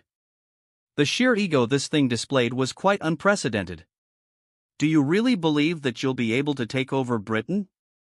Harry asked, keeping Voldemort engaged while his plan was slowly unfolding. Yes. For those with real power, anything is possible. Why, Harry? Are you reconsidering my offer to join me? Voldemort laughed creepily. No. I'm good. I just want to make sure you know what you are doing. That's all. You seem unbothered despite your current situation, Harry. Why is that? Voldemort asked, his red eyes gleaming inside the bundle of robes. I suppose I'm not worried because you're not the only wizard with great power. Harry drawled, his eyes jumping away from Voldemort to the massive snake that was now slithering towards the tomb Harry was tied to. Your hopes are wasted, Harry Potter. Dumbledore will not be coming to your rescue. I've seen to that, said Voldemort. It took some courage for Harry to not stare at the massive snake and shift his attention back to the Dark Lord. Don't tell me the boy who lived is scared of a snake? Voldemort mocked, letting out a chortle at his reaction to Nagini. Fear can be useful. Harry shrugged, or at least attempted to shrug given the constraints his body was put under. Pah! An excuse for the weak. Someone like me does not need to fear anything. Voldemort snorted. That explains so much. Harry muttered. What was that? Voldemort hissed. Nothing. Just wondering why you have such an incompetent underling like Wormtail working for you. For once I agree with you, Harry. Wormtail. You witless worm. My lord. I apologize. Everything is ready. Wormtail pleaded, managing to fetch a gigantic cauldron filled with a viscous potion near the grave. Don't make me reconsider feeding you to Nagini. Now, prepare for the ritual if you value your life. Yes, master. Wormtail bowed low, before lighting the bottom of the cauldron on fire. Harry remained silent and chose to watch as Voldemort stirred restlessly inside the bundle of robes. You see, Harry. Wormtail may be incompetent, but he is useful. You, on the other hand, were foolish to spare him last year. Your morality made you weak and allowed the traitor who betrayed your parents to escape. Your weakness has become your undoing. If it wasn't for Wormtail, Bertha Jerkins would not have fallen into my grasp. Through her, I was able to find my most loyal servant who now serves me at Hogwarts. Voldemort let out a dark chuckle. Yes, Harry. It was I, Lord Voldemort, who made sure you'd compete in the Triwizard Tournament right under Dumbledore's nose. You see, even in this reduced state, my power extends to even Dumbledore's castle.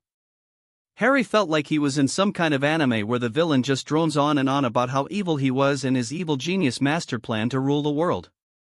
Also, Voldemort has so far spoken as if he was a lunatic disengaged from reality weighed down by an Everest of ego. Faster, you simpering fool. Voldemort growled impatiently. It is ready, master.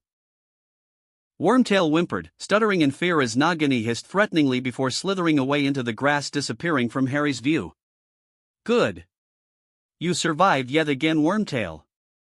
Now, watch my rise, Harry. Voldemort said coldly.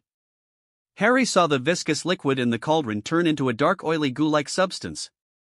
The liquid began to bubble and dark fumes began to escape the cauldron. Wormtail stepped away from the cauldron and parted the robes covering Voldemort. The smell became unbearable for Harry, and the sight of Voldemort's body was not something he'd wish his worst enemies could see. The flesh of Voldemort's current body was decomposing and the skin was almost completely peeled off. At this rate, I'll die because of this horrible smell. Harry thought, wishing his hands were free so that he could use a bubblehead charm on his head. Wormtail carefully picked up Voldemort and dropped the Dark Lord into the bubbling liquid inside the cauldron. Wormtail's hood slipped down and Harry could see the revulsion shown on the traitor's face. But, Harry took his eyes away from Pettigrew and looked around. Now is the time, Dobby. He whispered. Suddenly, he felt the ropes around his wrists vanish and felt a familiar presence in his palm. He could feel his magic thrum and joy being reunited with his holly wand.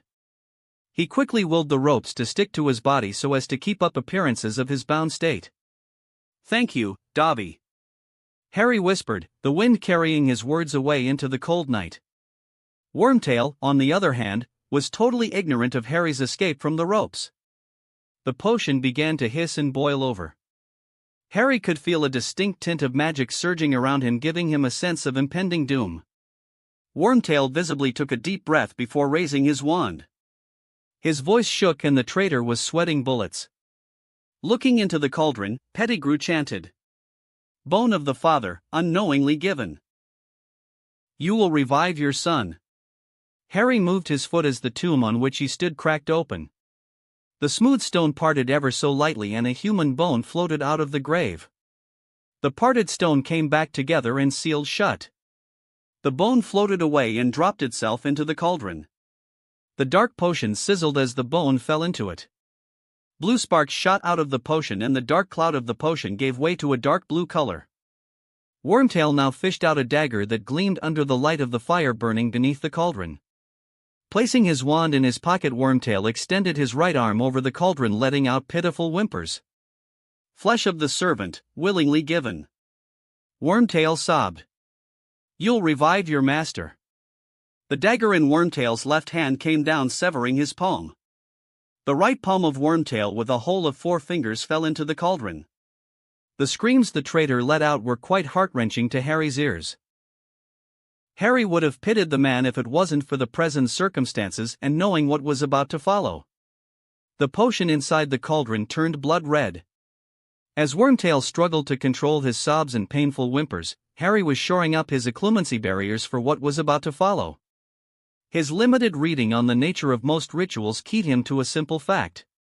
Magical rituals require emotional involvement of some kind to be a participant. Some rituals are fueled by fear while some are fueled by love. Almost all emotions played some part in the completion of a ritual.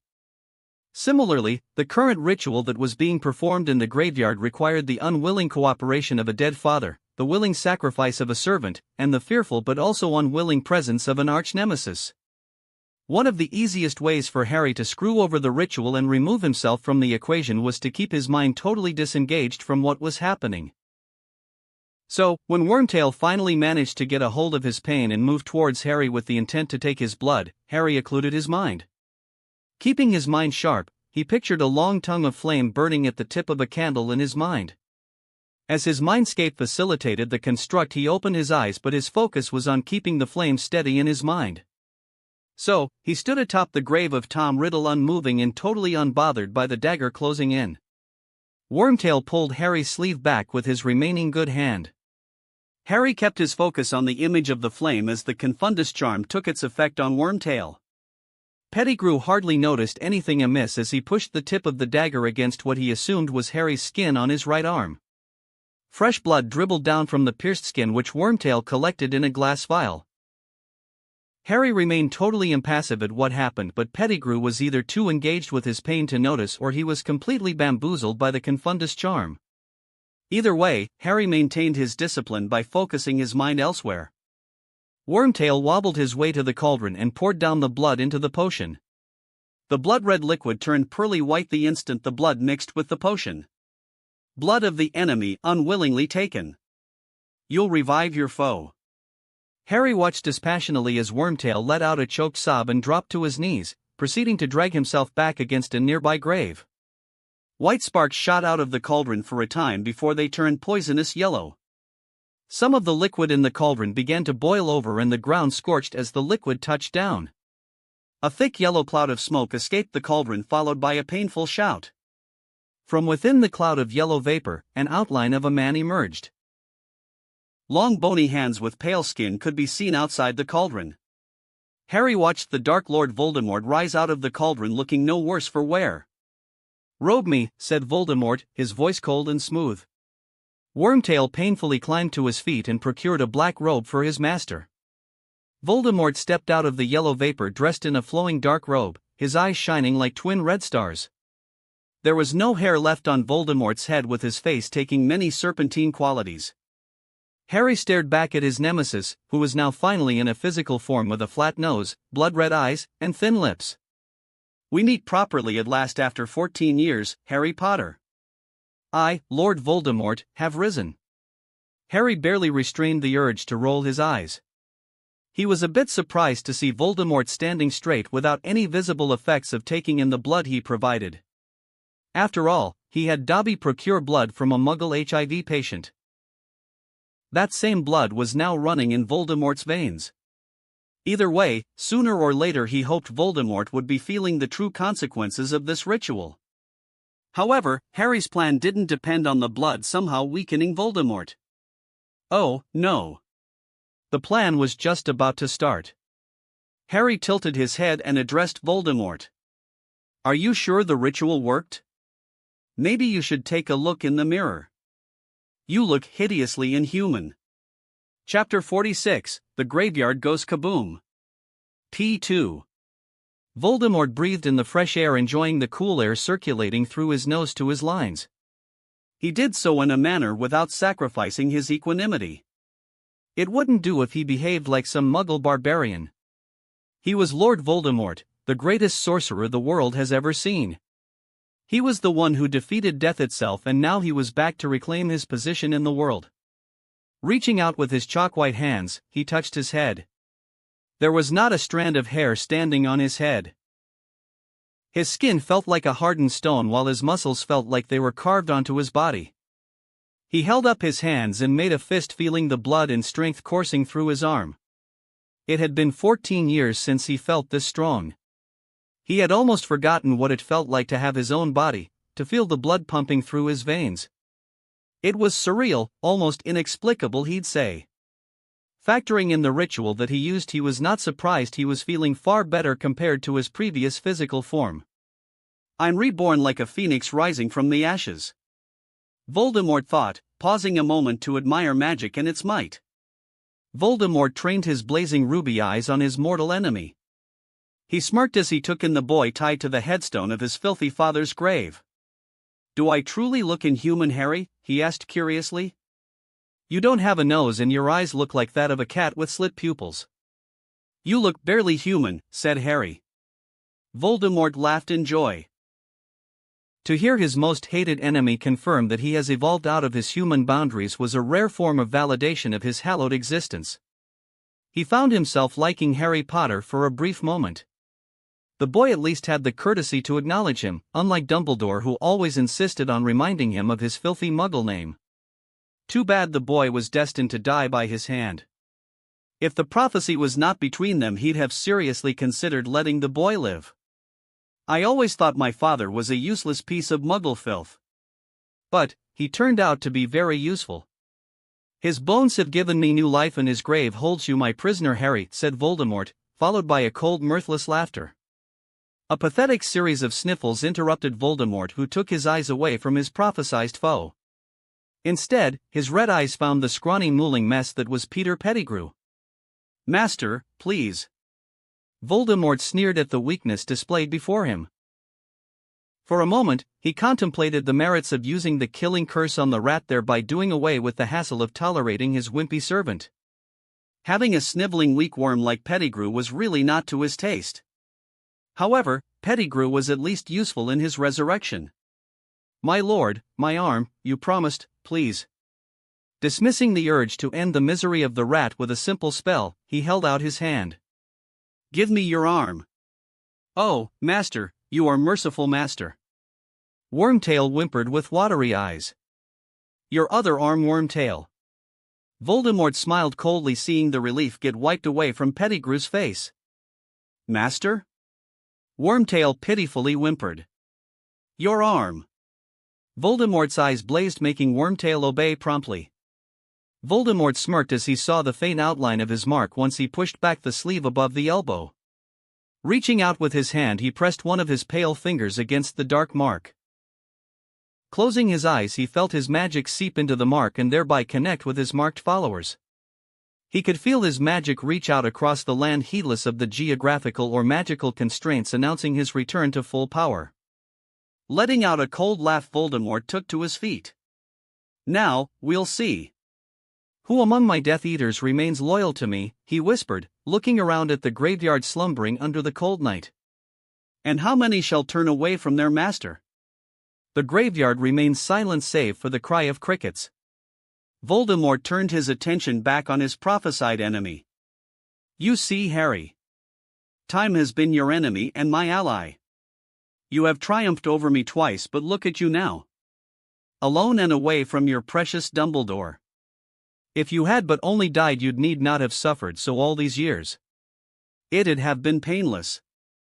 Voldemort laughed cruelly before turning sharply towards Wormtail. My wand, Wormtail. Pettigrew shivered as he fished out his master's wand from his robes before promptly placing the piece of wood in his master's palm. Come now, my Death Eaters. Come and join your master on this glorious night. Voldemort said with a flourish, which was followed by a series of popping sounds as several wizards in masks apparat into the graveyard. Voldemort's red eyes blazed in the darkness as dark figures teleported into the graveyard, their cloaks swishing in the air and their masks gleaming under the moonlight. These dark figures were quick to fall to their knees before they moved forward cautiously. Master, how, master? One of the Death Eaters murmured in disbelief before crawling forward and kissing the hem of Voldemort's robes. Voldemort remained unmoving with a cold smile on his lips as his Death Eaters kissed his robes one after the other. His red eyes blazed as he counted the numbers but otherwise didn't make his thoughts known. He waited until the last Death Eater kissed his robes and took their place in a ring around him. "Remove your masks and hoods," he commanded. His order was followed promptly and his red eyes took in the faces of his servants. "Welcome, Death Eaters," Voldemort said quietly. 13 long years, after 13 long years we stand united under the dark mark. Or do we? With his flattened nostrils, he made a show of taking several sniffs. "What is this that I smell? Is it guilt?" A shiver passed through the Death Eaters at the trajectory he was taking.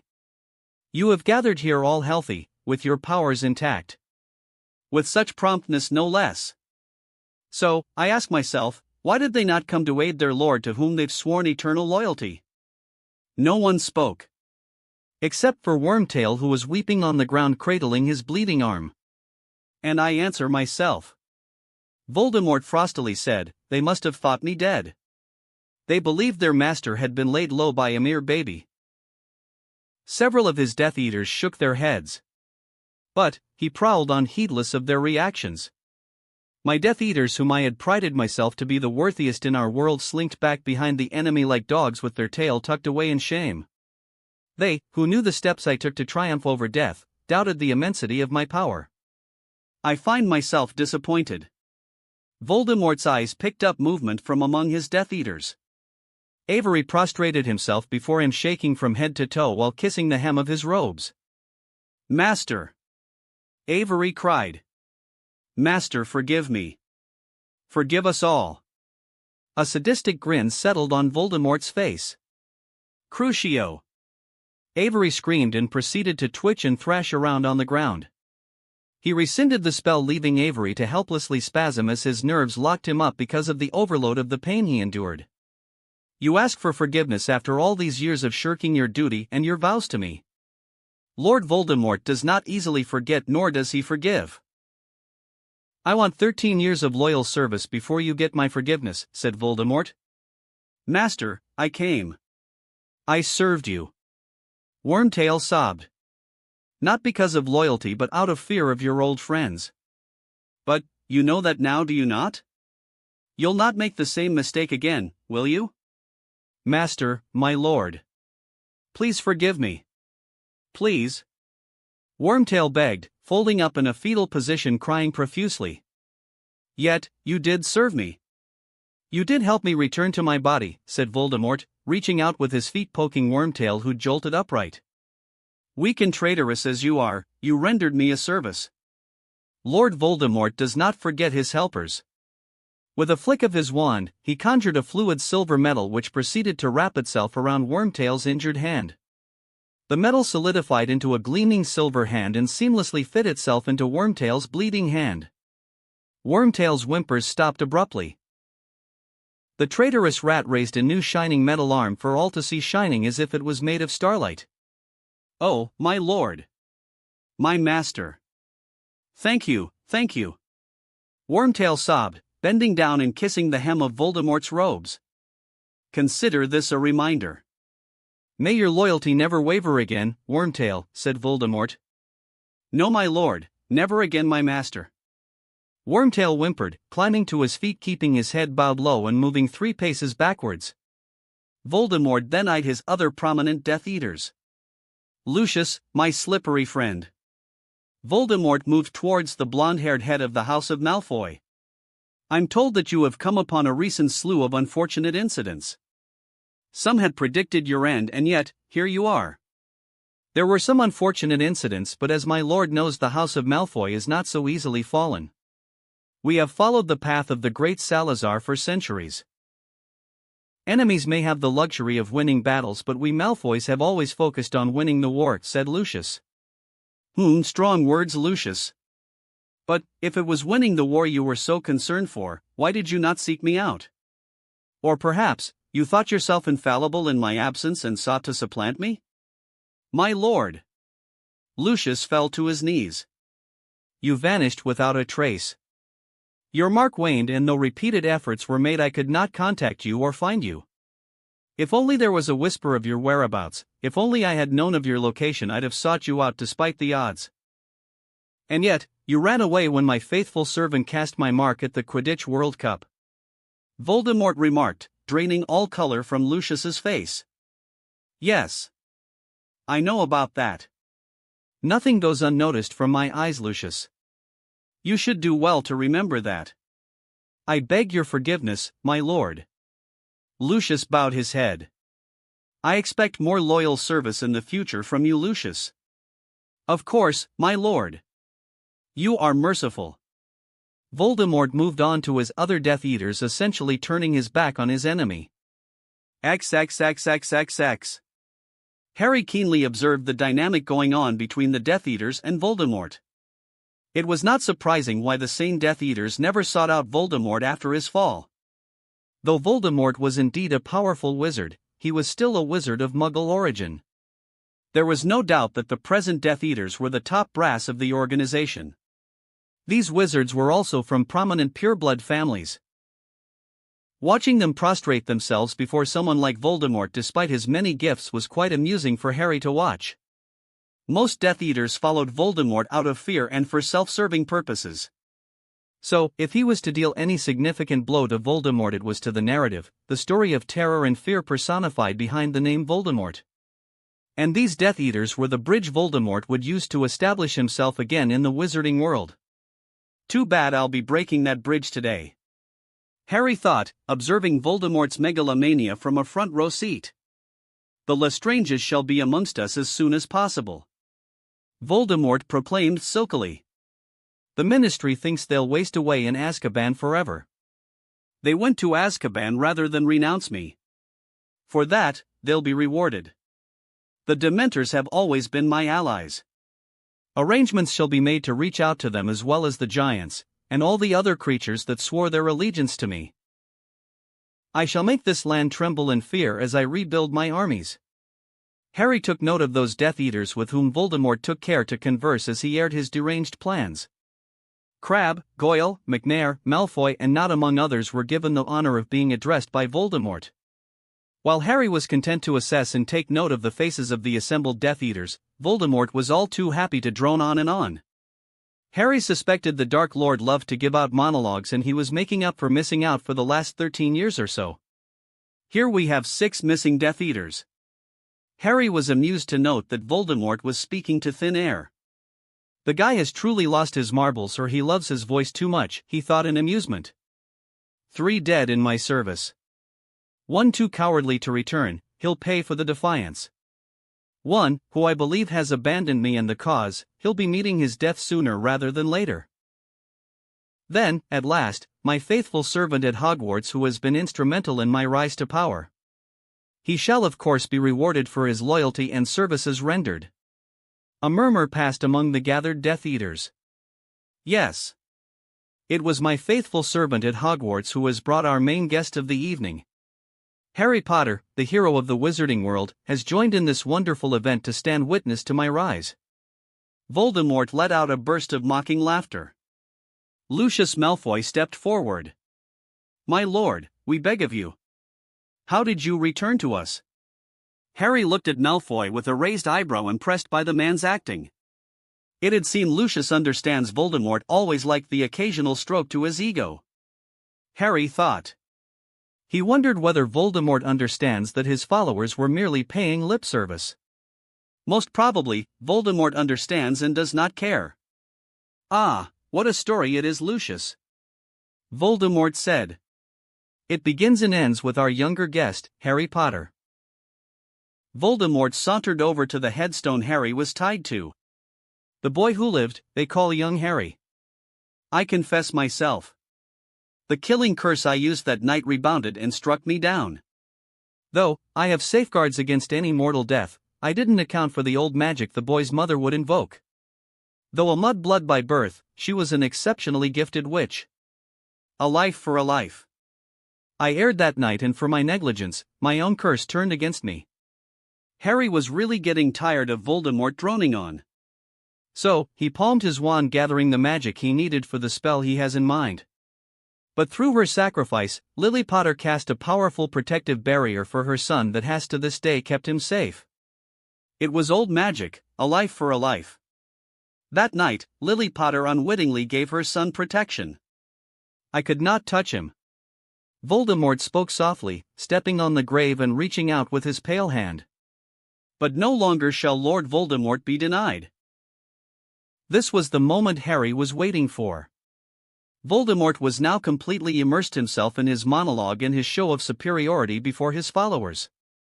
This left the Dark Lord wide open.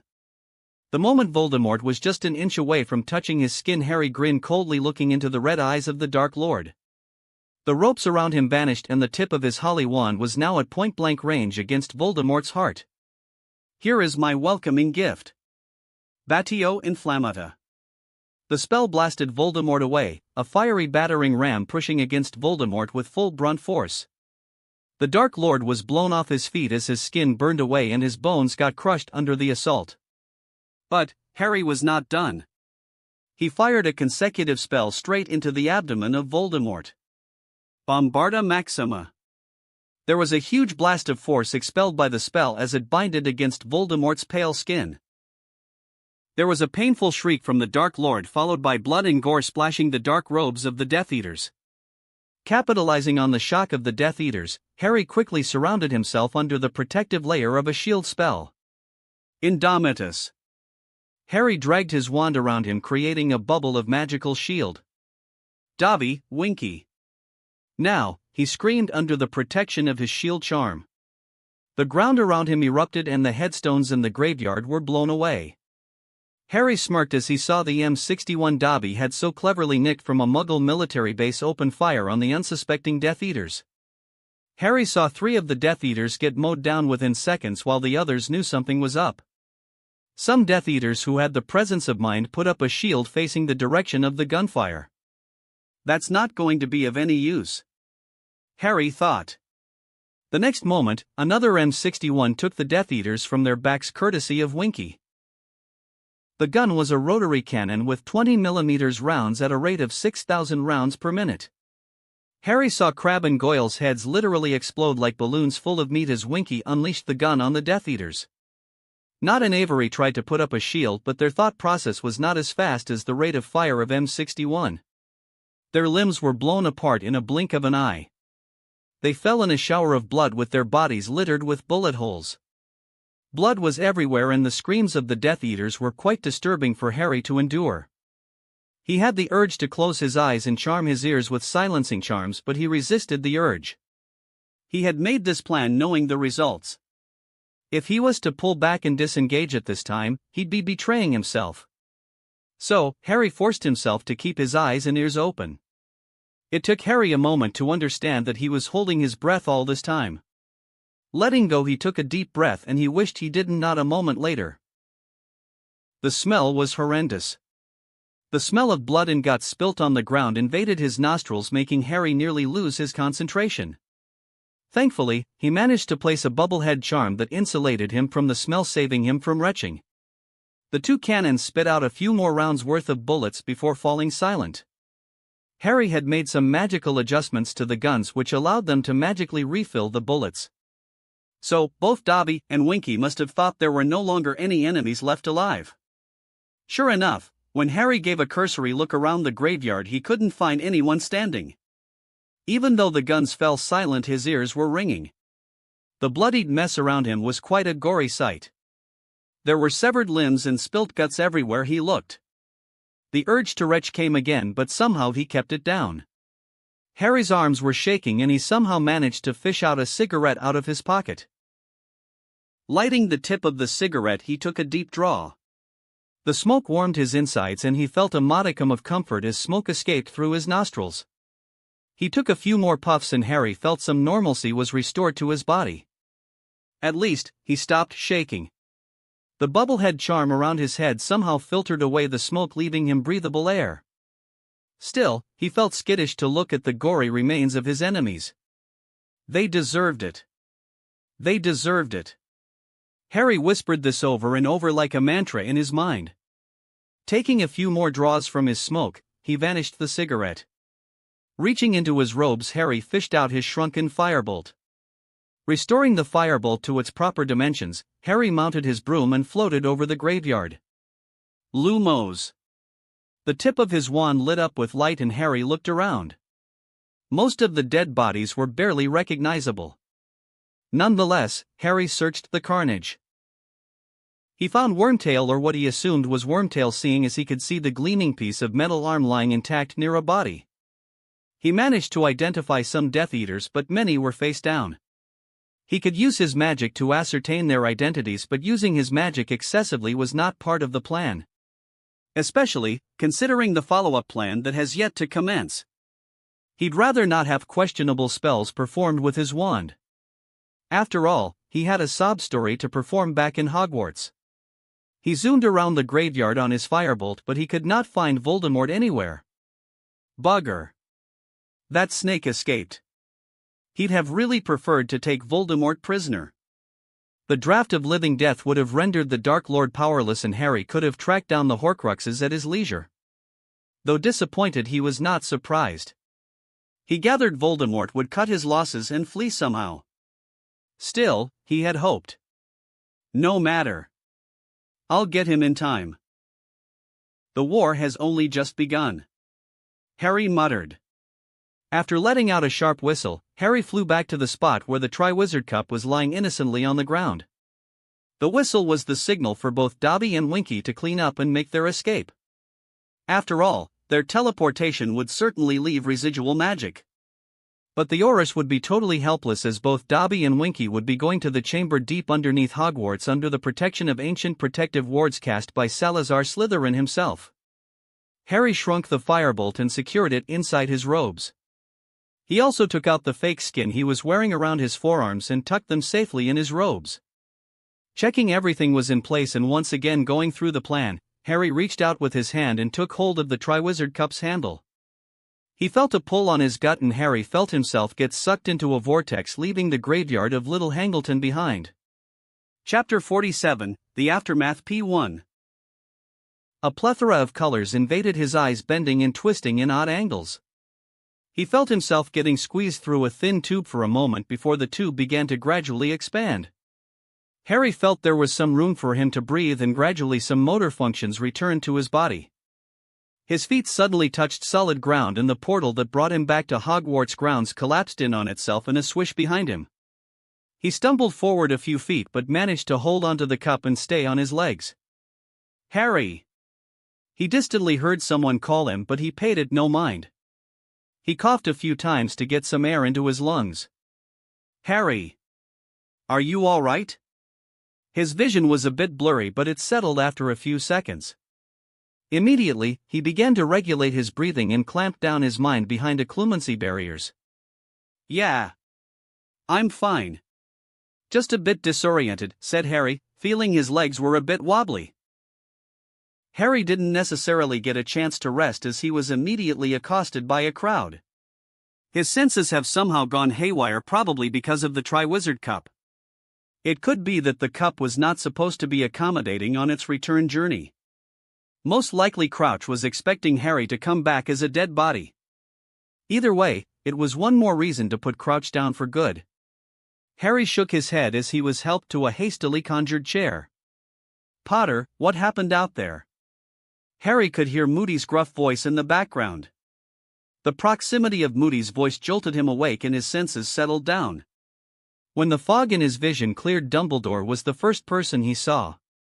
Harry! Can you hear me? Dumbledore asked in concern. The boy is tired, Dumbledore. Take him to the hospital wing, said Fudge, but the Minister of Magical Britain was not in his line of sight. But Dumbledore paid Fudge's advice no heed.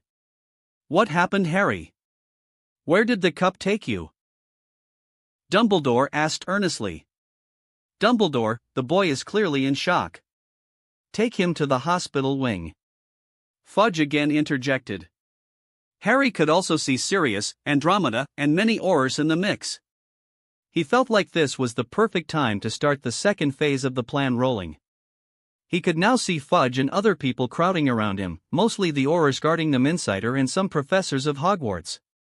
It was a graveyard in Little Hangleton. There was a guy named Tom Riddle discussing a rebellion against the wizarding world. He said he was going to spread fear and fight the system. He also had Muggle weapons and destroyed the graveyard like a madman, said Harry, his occlumency proving to be a godsend in keeping a straight face. Fudge was gaping like a fish while Dumbledore was looking at Harry as if he had grown another head. "Wait, what? What do you mean?" Fudge asked, looking a bit flustered. "This Tom guy claimed he was friends with Crouch and they were going to bring down the Ministry," Harry said innocently. "Crouch?" Fudge gasped. "Of course. The man has never liked me. He was always jealous of me.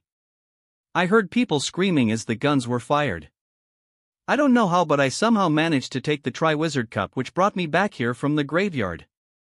Harry sneaked a look at Sirius, who subtly nodded. Sirius covertly aimed his wand at Moody, who was totally stunned by the whole incident unraveling. Moody, who was totally focused on Harry, didn't even see the spell coming. But Moody understood something was wrong when his body jerked upright, followed by forcibly shrinking down in size. "No!" Moody whispered in horror as he felt the Polyjuice potion lose its effects. "What's happening to Professor Moody?" Harry asked innocently, faking a gasp of surprise for good effect, pointing at the twitching Dada Professor. Everyone turned to look at the resident Dada Professor, who let out a painful scream as his skin bubbled and his bones shrunk down. Everyone quieted down as Moody struggled to move under the bodybind curse to make a run for it. But the spell held true long enough for the transformation to be visible before hundreds of witnesses. The Aurors were now pushing the people away and surrounding Moody. Sirius chose that moment to release Moody from the bodybind curse and let his spell to cancel the effects of Polyjuice take full effect. Regaining some of his mobility, Moody began to tear out his fake leg and artificial eye as his body lost all semblance of physical characteristics unique to the real Moody. Before the eyes of hundreds of witches and wizards, Mad Eye Moody became Barty Crouch Jr. Barty Crouch Jr. Fudge gasped in horror. "What? How? What is going on here, Dumbledore?" "I am afraid I am at a loss, as you are, Cornelius," Dumbledore said quietly, eyeing the newly revealed Death Eater intently as if trying hard to make sense of a puzzle. "You scum!" Sirius snarled, surging forward and delivering a punch straight to Crouch's nose. The Death Eater fell flat on his back, screaming in pain with a shower of blood erupting from his nose. The Aurors took this moment to disarm and bind Crouch Jr. "You cannot bind me. Nothing can bind me for long because he will come for me. The Dark Lord has risen." Crouch Jr. shouted gleefully to all those who were gathered to witness the third task. "Dear Merlin, the man has gone mad," Fudge declared, sweating bullets as the situation was going out of control.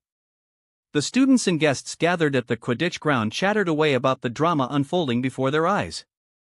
They couldn't make heads or heels about what was going on. Rumors began to spread with some flavor as everyone twisted and reshaped certain events to their liking. Harry paid no mind as his part was finished in the plan. The rest, he left in the safe hands of Sirius. So, he made himself comfortable keeping his eye on Dumbledore, who was now caught between a rock and a hard place. "Come now, Potter. I suppose I should be thankful I had the presence of mind to reserve a bed in the hospital wing just for you," said Madame Pomfrey, steering him out of the Quidditch pitch. As he was let out of the Quidditch grounds, he was greeted with a slew of congratulations. But Madame Pomfrey as well as Professor McGonagall didn't allow anyone to come near him, citing his need for rest. When they finally reached the hospital wing, the infirmary was not empty as he suspected. The other three champions were also present in their respective beds. "Harry, you won," Fleur said, smiling at him from her bed. "I did." "Are you all right?" he asked, looking for any injuries, but Fleur looked perfectly all right. "I'm fine, Harry." "You are most certainly not fine, young lady. You'll lie back in your bed and let the healing salve run its course," Madame Pomfrey said sharply, making Fleur pause, but she sat up in her bed. "Are they all right?" Harry asked, looking at the strangely silent Cedric and Victor. They are perfectly all right, Mr. Potter. They are under the effects of a sleeping potion. I highly recommend that you follow suit, said Madame Pomfrey. Harry wanted nothing but to sleep. He could trust Dobby, Winky and Sirius to handle the rest. A good night's sleep would be just the best thing for him given the circumstances. However, the company of Fleur was not something that he was easily willing to give up. I'm fine. I can sleep on my own. I do not need the potion, said Harry. Madame Pomfrey didn't press the issue, but she did a thorough checkup on him. She found nothing amiss with him, but she suggested that he take an early nap before taking her leave. What happened to you and why are these two in potion-induced sleep? Harry asked, once he knew for certain Madame Pomfrey was not nearby. As Fleur narrated her side of the story, Harry lay there on the bed listening to her melodic voice. He didn't know when, but he fell asleep relieved to know that Fleur didn't suffer any serious injuries. She merely got roughed up by some blast-ended scroots. Cedric and Crumb, however, were in some trouble.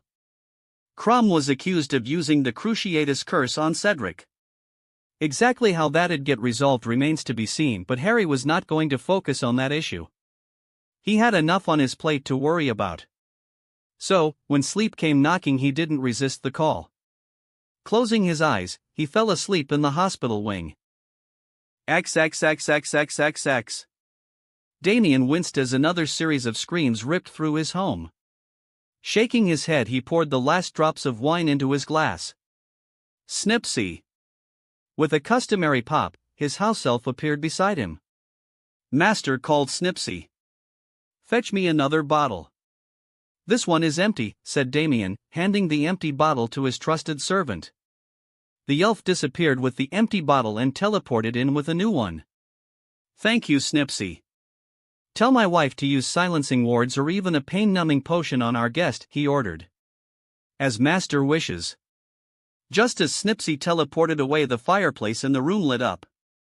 Damien was immediately on his feet as Lady Flammel stepped out of the flow network. My lady! Welcome to Greengrass Manor.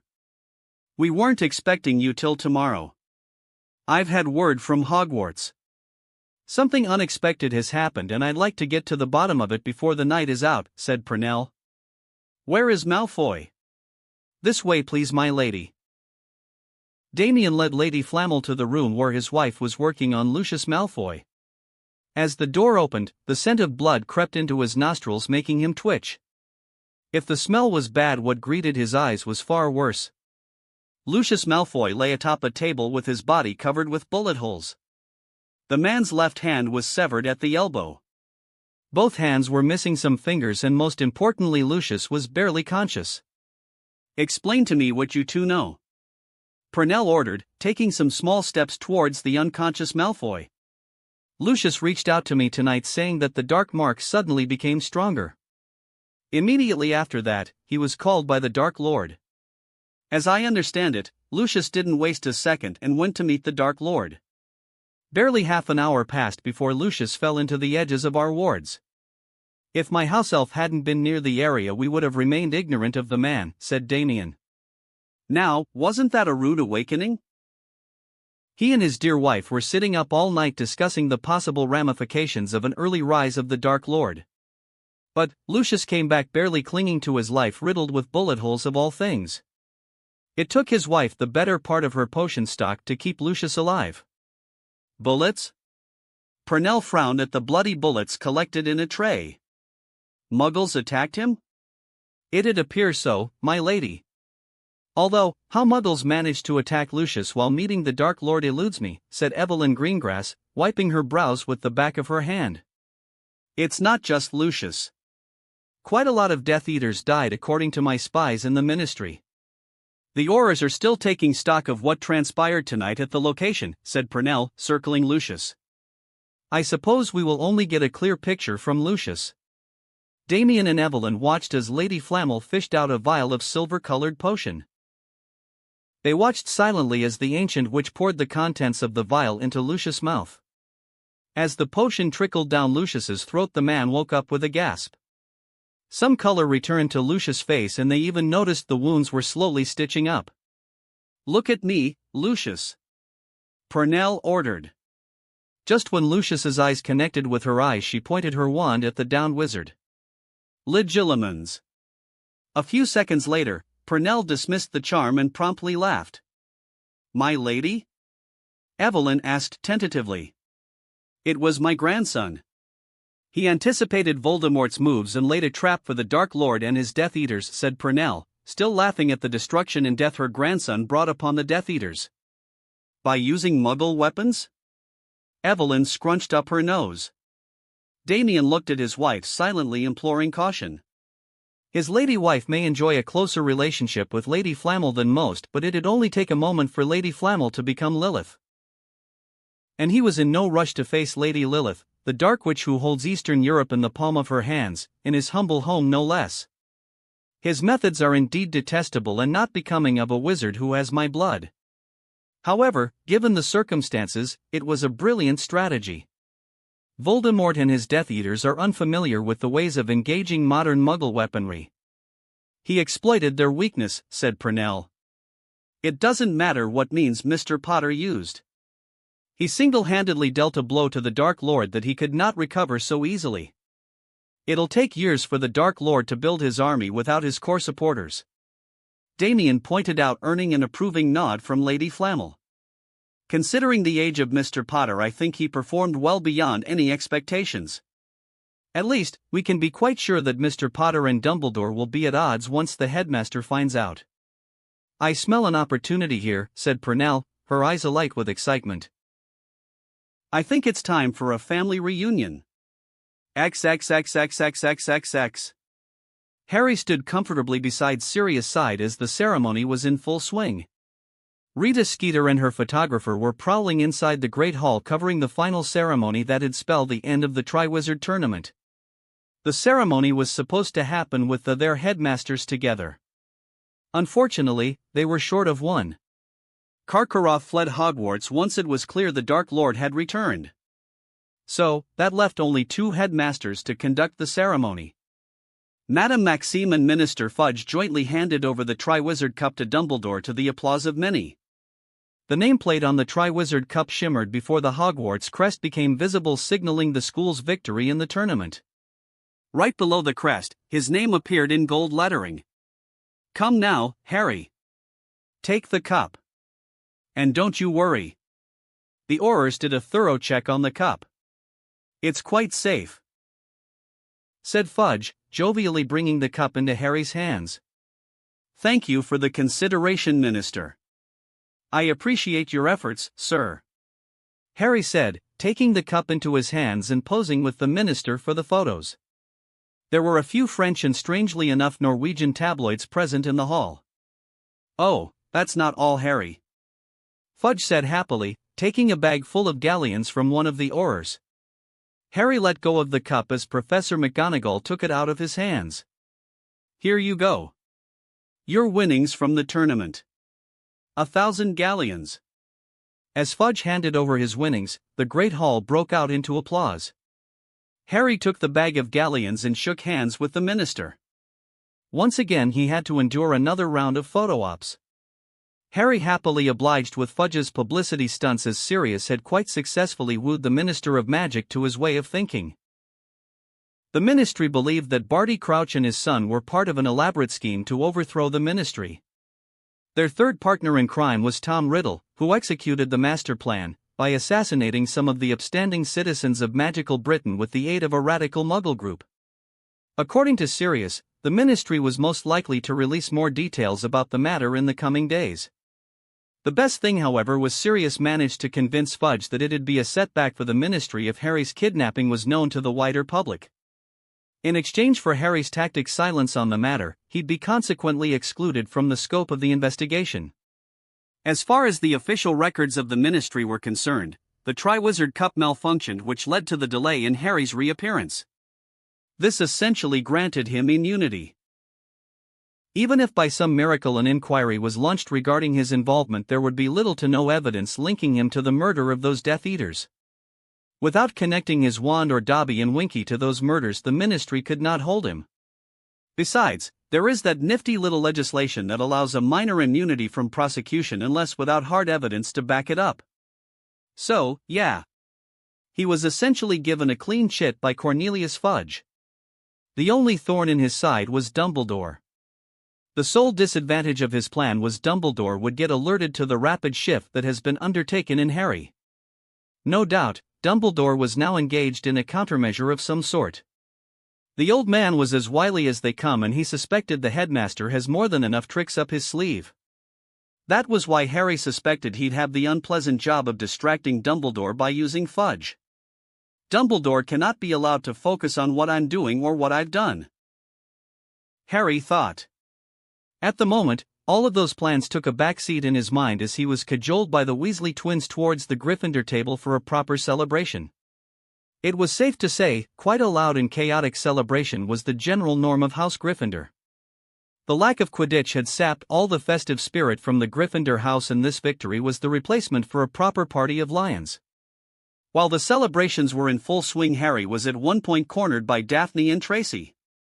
While Tracy distracted the Weasley twins, Daphne whisked him away from the crowd. Harry allowed himself to be dragged out of the celebrations inside the Great Hall, mostly to escape falling into the clutches of Dumbledore. He got the feeling the headmaster was planning to corner him and get him to cough up exactly what happened in the graveyard. So, Daphne dragging him out was a good excuse to push that conversation to some other time. Once they were in a private space, Daphne pulled him into a hug, which was a surprising act from the prim and proper heiress of House Greengrass. I was worried about you after you disappeared from the maze. It was, however, a splendid show of magic, by the way. You impressed a lot of people in the stands, said Daphne, her voice proving to be warm vibrations against his heart as her mouth was pressed against his heart. It seems I managed to impress not just the wizards and witches in the stands, Harry murmured against Daphne's ear, making her blush. I admit I've had my reservations about you, Harry.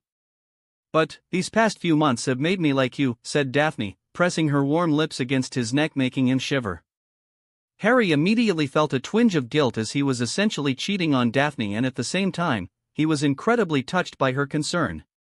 Unlike previous times, he felt she was far more genuine with her emotions at the moment.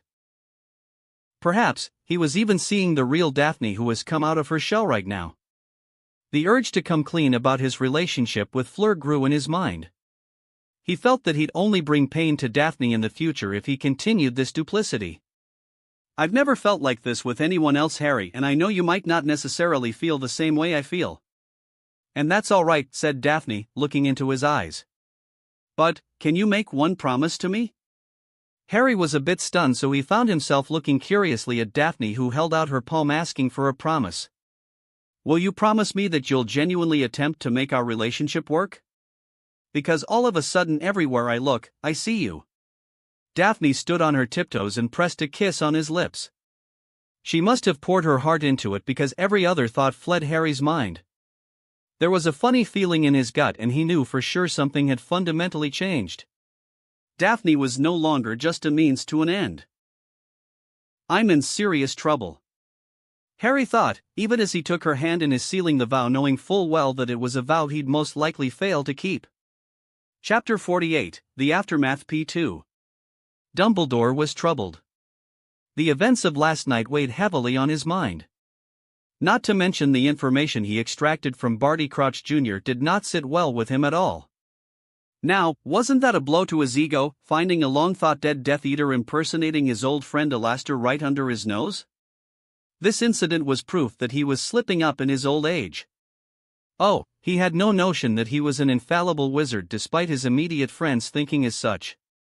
Though exceptional in magical power and skill, he remains a flawed man like anyone else. When Harry's name came out of the goblet, he suspected Voldemort's involvement.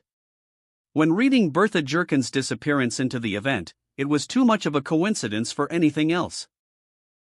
He had suspected the Dark Lord was using the tournament as a distraction to harm Harry. That's why he had Alastor and some covert order members watch Harry whenever he was out of the castle. Never did he think Voldemort would have planned to take Harry toward the end of the third task. Of course, Barty Crouch's disappearance and the results of Sirius' trial made him focus more on finding old Barty. He suspected the former head of the DMLE was somehow involved, and thus he had sent Remus Lupin and Kingsley Shacklebolt to find the absconding Barty Crouch. When in truth, Crouch Sr. was languishing inside a trunk here in Hogwarts along with Moody. He sat up straight behind his desk as the wards alerted him about the gargoyle standing guard to his office move. He was not surprised to see Minerva walk in, closely followed by Severus. "Thank you for coming on such short notice. Please take a seat," he offered. "Albus, what are we to do with the Crouches?" McGonagall asked. "Their fate is out of my hands. My sources in the Ministry inform me the Aurors will be shifting them to a Ministry holding cell," said Dumbledore. "A holding cell?" Snape raised a curious eyebrow. "I'd have thought they were about to enjoy the hospitality of Azkaban." "That's because I suspect something much worse awaits both Crouches," said Dumbledore, looking far too tired rather than his usual cheery self. Minerva and Severus eyed each other uneasily, with the same thought running through their minds. What could be worse than Azkaban? What does Fudge make of everything that has happened? Did he believe you? McGonagall asked.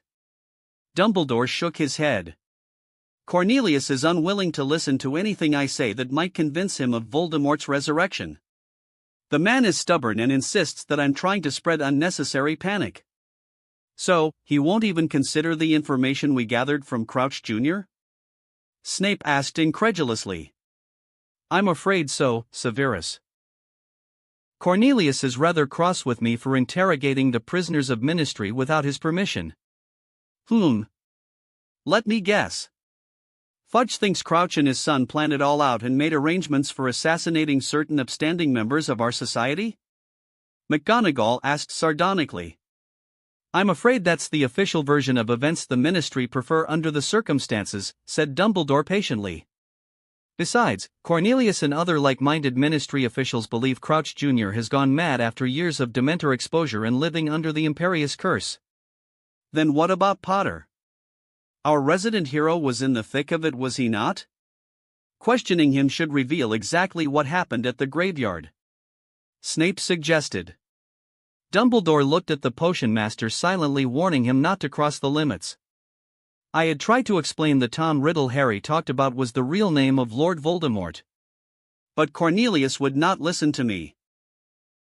The minister believes that this Tom Riddle is some muggle in cahoots with Crouch Sr. who helped assassinate several of our wizards to sow discord in the wizarding world. Dumbledore said, dropping his shoulders disappointedly.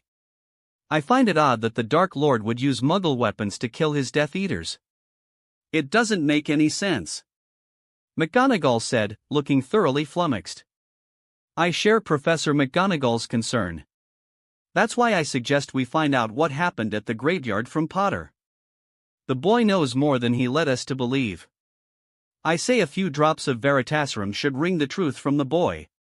Snape suggested, earning protests from McGonagall. Dumbledore merely sighed and leaned back in his seat as his two foremost trusted friends bickered amongst themselves. Truth be told, he was also having a feeling Harry was hiding something. If Crouch Jr. was right, then Voldemort's plan required Harry's blood for the ritual to complete. Yet, Harry never mentioned any ritual that took place in the graveyard. From Kingsley, he learned there were traces of dense dark magic residue that was beyond the scope of simple spells.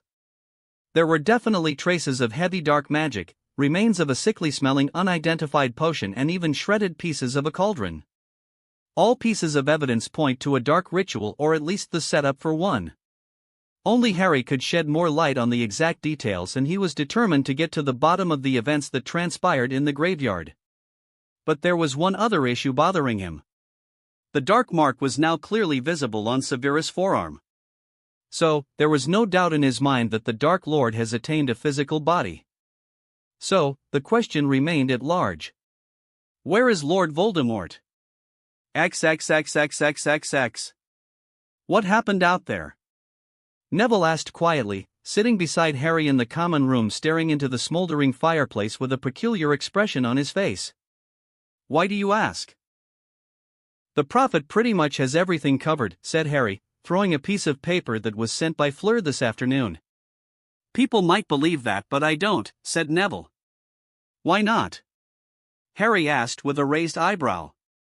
Neville looked at Harry searchingly before going back to stare at the smoldering fire. "I just have a feeling," said Neville. Harry finally managed to identify the emotional turmoil that was gripping his friend. "You are sad," Harry whispered with wide eyes. "Why would you be sad?" Neville hesitated and seemed a bit fearful of opening up. Harry thought Neville was going to shift the topic, but to his surprise, his friend did no such thing. "Do you know what happened to my parents?" Neville asked, his voice barely above a whisper. "I know." Harry nodded. "Seeing all those Death Eaters who died out there. I just can't help but wish the Lestranges were also dead." And Crouch, seeing him alive to know that he was impersonating Moody. "He was so close, at an arm's length," Neville said. The flame in the fireplace wobbled before glowing brighter. "Neville, settle down," Harry cautioned, rubbing his friend on the shoulder. "Sorry. I think I'll just go pack my stuff." Harry watched Neville take his leave into their dorms. "Sorry, Neville. I don't think you are ready for the truth just yet," Harry thought. For now, Harry only trusted 3 people with the truth of what transpired in the graveyard.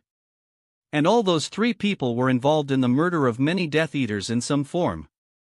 Speaking of truth, he was in a dilemma of sorts. Harry looked into the fireplace where Fleur's letter asking for a meeting after the leaving feast was burning into ashes. He didn't know what he should do.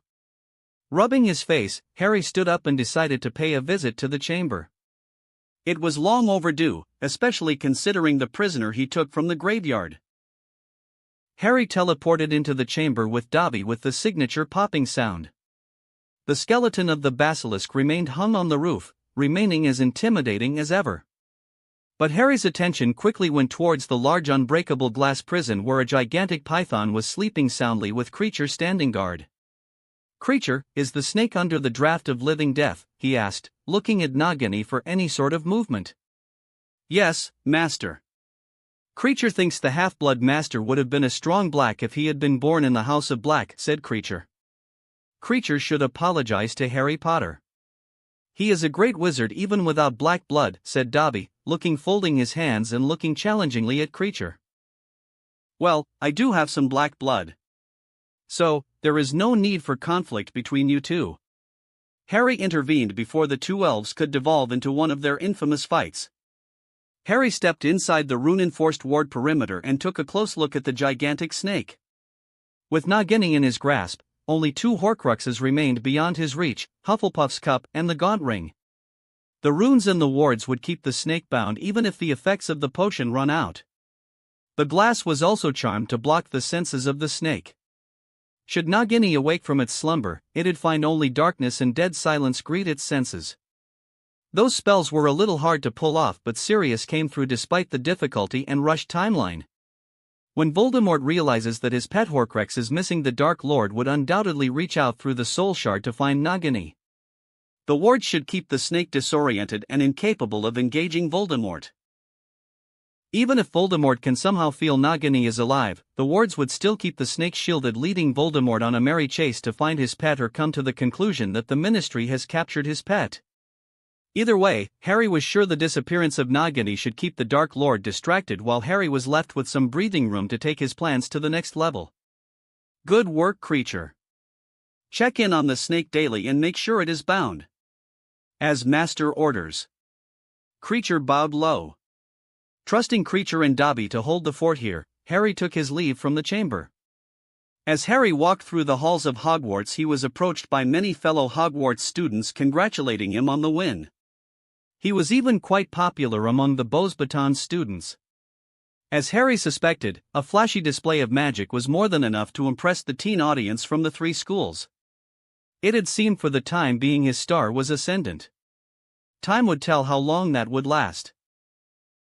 If everything goes according to plan, not too soon. The plan he had cooked up painstakingly over many sleepless nights was not intended to physically injure Voldemort. The primary target has always been the Death Eaters. He believed that merely kicking down Voldemort was not going to accomplish anything. The huge age gap Voldemort already made the Dark Lord a dangerous opponent in a straight-out magical duel. So, Harry understood the only way he could truly strike deep into Voldemort's power base was to cripple his servants, which in turn would cripple the Dark Lord. Therefore, the Death Eaters were his target, and it seems he struck true. The upper echelons of Voldemort's Death Eaters were decimated. Harry was still waiting for the official confirmation from the Prophet to come out so that the names of dead Death Eaters could be known. In the vacuum left by the absence of his most powerful supporters, Voldemort would not be able to shape the narrative, and that's where Harry's next phase of the plan kicks in. Harry waited in a secluded spot, patiently looking at his watch. When the time was sharp noon, his ears picked up a low buzzing sound. He found a familiar beetle that transformed into Rita Skeeter. "Hello there, Harry. Up for an interview?" The readers would love to know the thoughts of the boy who lived after such a splendid victory.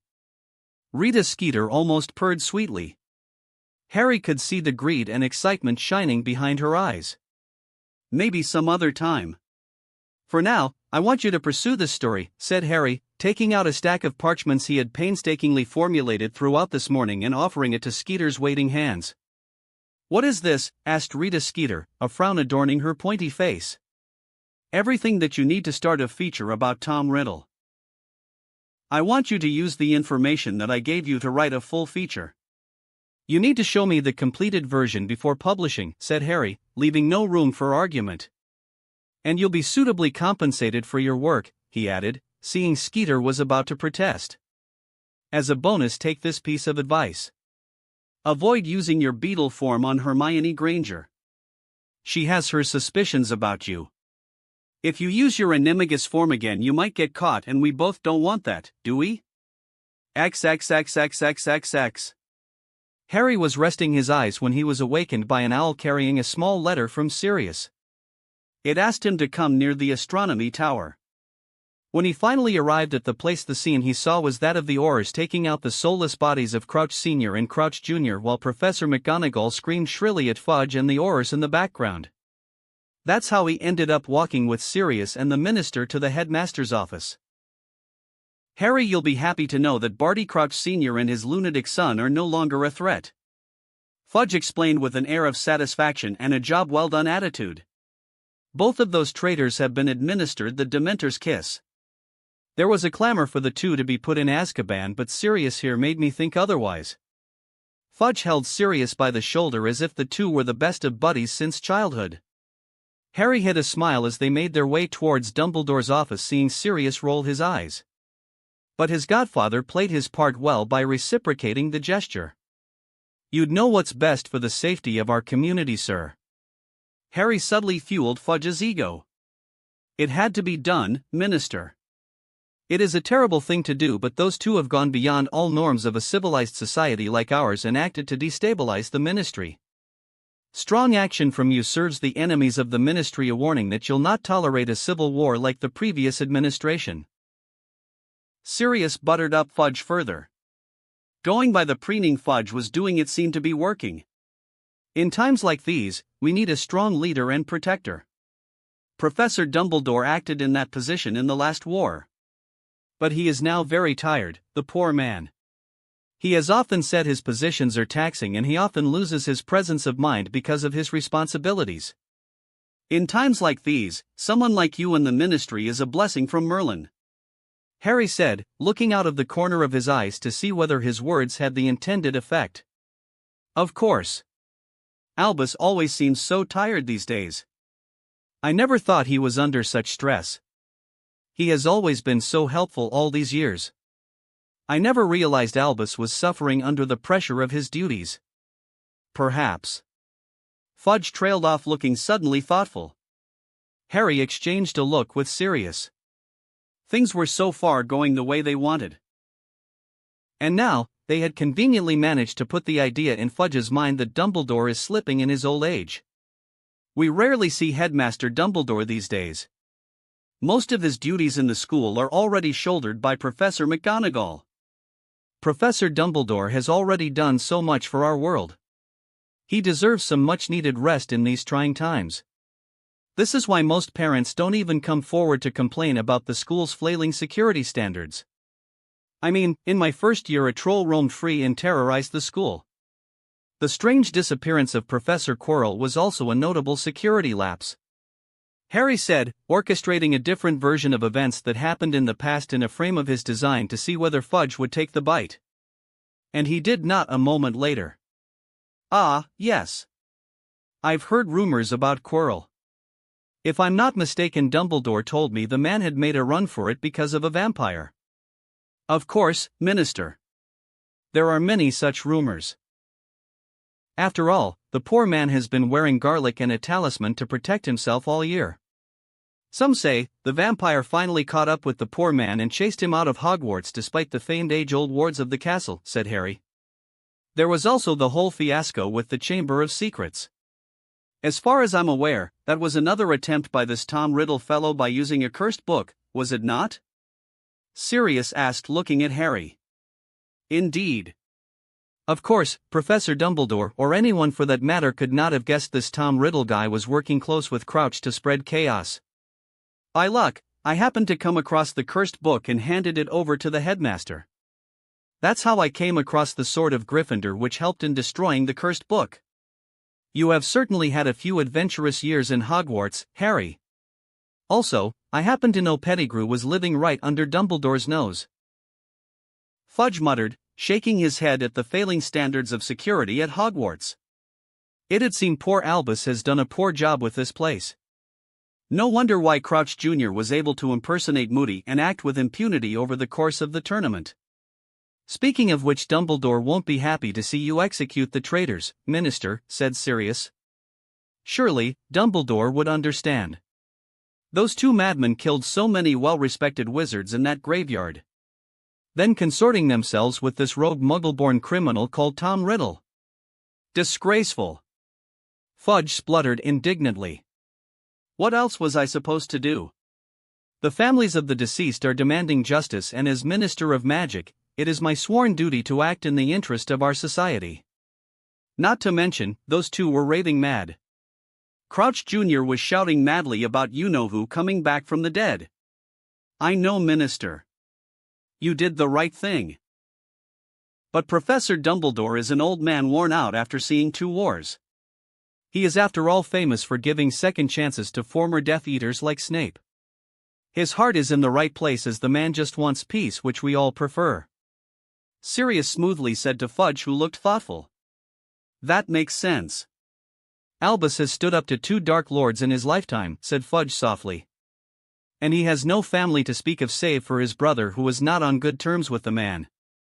In his old age, he more than anyone else wishes for peaceful years ahead to quietly pass on with dignity. He is owed that much for his sacrifices, said Sirius, to an increasingly convinced Fudge, who now soundly believed Dumbledore was a poor old man prone to make mistakes who was on his last ropes. By the time they finally reached Dumbledore's office, Fudge was quite mellowed out. If Fudge had any notions that Dumbledore was after his job, then those notions were certainly much diminished. Though Harry had his reasons not to trust Dumbledore, he didn't want Fudge to openly fight Dumbledore.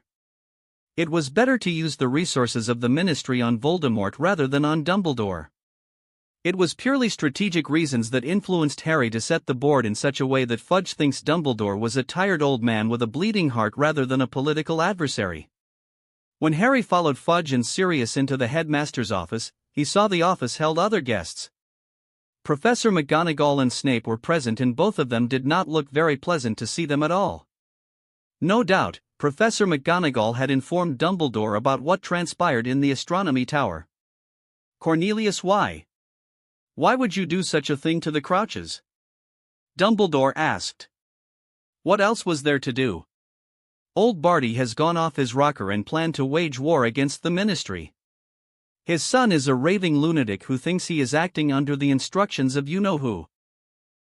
The 2 of them conspired with another criminal and killed so many good wizards, said Fudge, firmly defending his actions.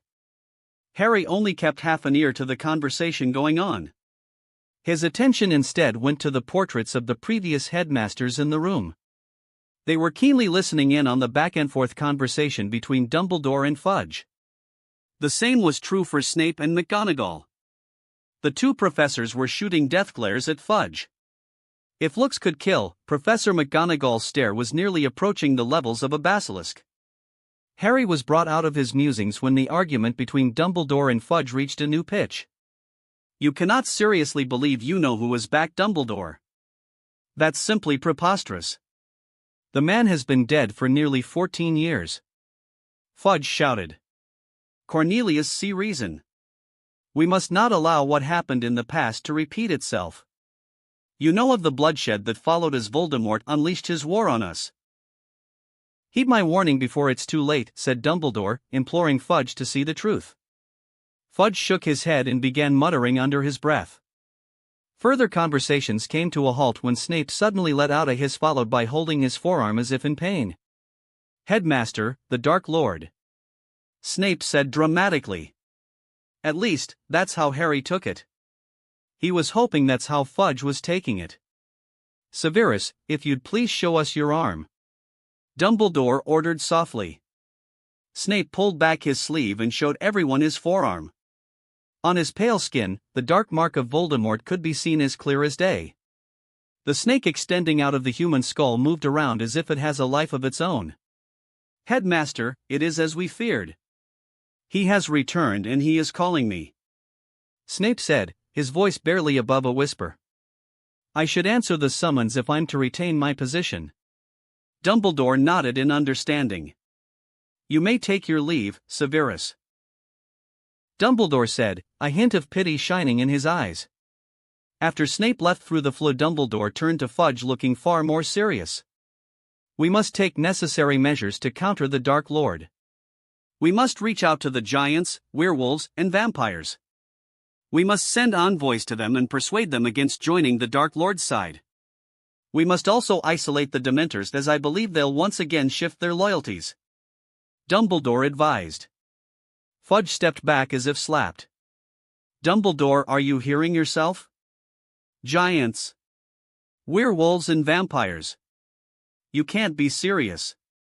Fudge said, moving further away from the headmaster and shaking his head. Cornelius, you saw the dark mark on Severus's arm. Lord Voldemort is back whether we like it or not. Said Dumbledore. A tattoo. That's your proof. Insane, you've gone insane. Fudge stuttered towards the end as Dumbledore's magical power became all too palpable. You are blinded by your love and greed of the post you hold. Dumbledore thundered. Remove the veil that covers your eyes and see the storm that is about to wreak havoc upon our world. Time is of the essence and we must act now before it is too late. Act now as I have advised and your name will be revered by the future generations of wizards and witches. If you don't act now, you'll shame the office that you hold and forever carry the stain of the blood of innocence that's about to be spilt. Fudge let out a frustrated grunt before angrily leaving his office, shouting a few obscenities and threats on his way out. Well, that could have gone better. Sirius said, breaking the uncomfortable silence that was left in the wake of the minister's abrupt departure. While the adults continued with the discussion, Harry made up an inane excuse and extracted himself from the situation altogether. Things could have gone better, but he was satisfied with what happened. He might have to work on Fudge some more and on a different angle, but he was sure Sirius could pull it off given time. XXXXXX. Harry felt as if the Great Hall was rather packed than usual, but that was just a feeling. It was a feast as usual, but the mood in the hall was not all jovial. The Slytherin table was deathly silent, with many empty spaces in their table. Turns out, there were quite a lot of immediate families of fallen Death Eaters in the House of Slytherin. Harry felt only a small twinge of guilt, but it was fleeting like a gentle breeze. They chose their end by answering Voldemort's call and prostrating themselves at the feet of that lunatic. Harry justified in his mind. As far as he was concerned, he just saved many innocent lives offing those Death Eaters. Maybe their deaths will discourage their families from engaging in the war that was about to come.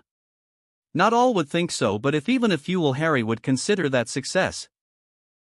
The Gryffindor table, on the other hand, had ample reasons for being in a celebrative mode.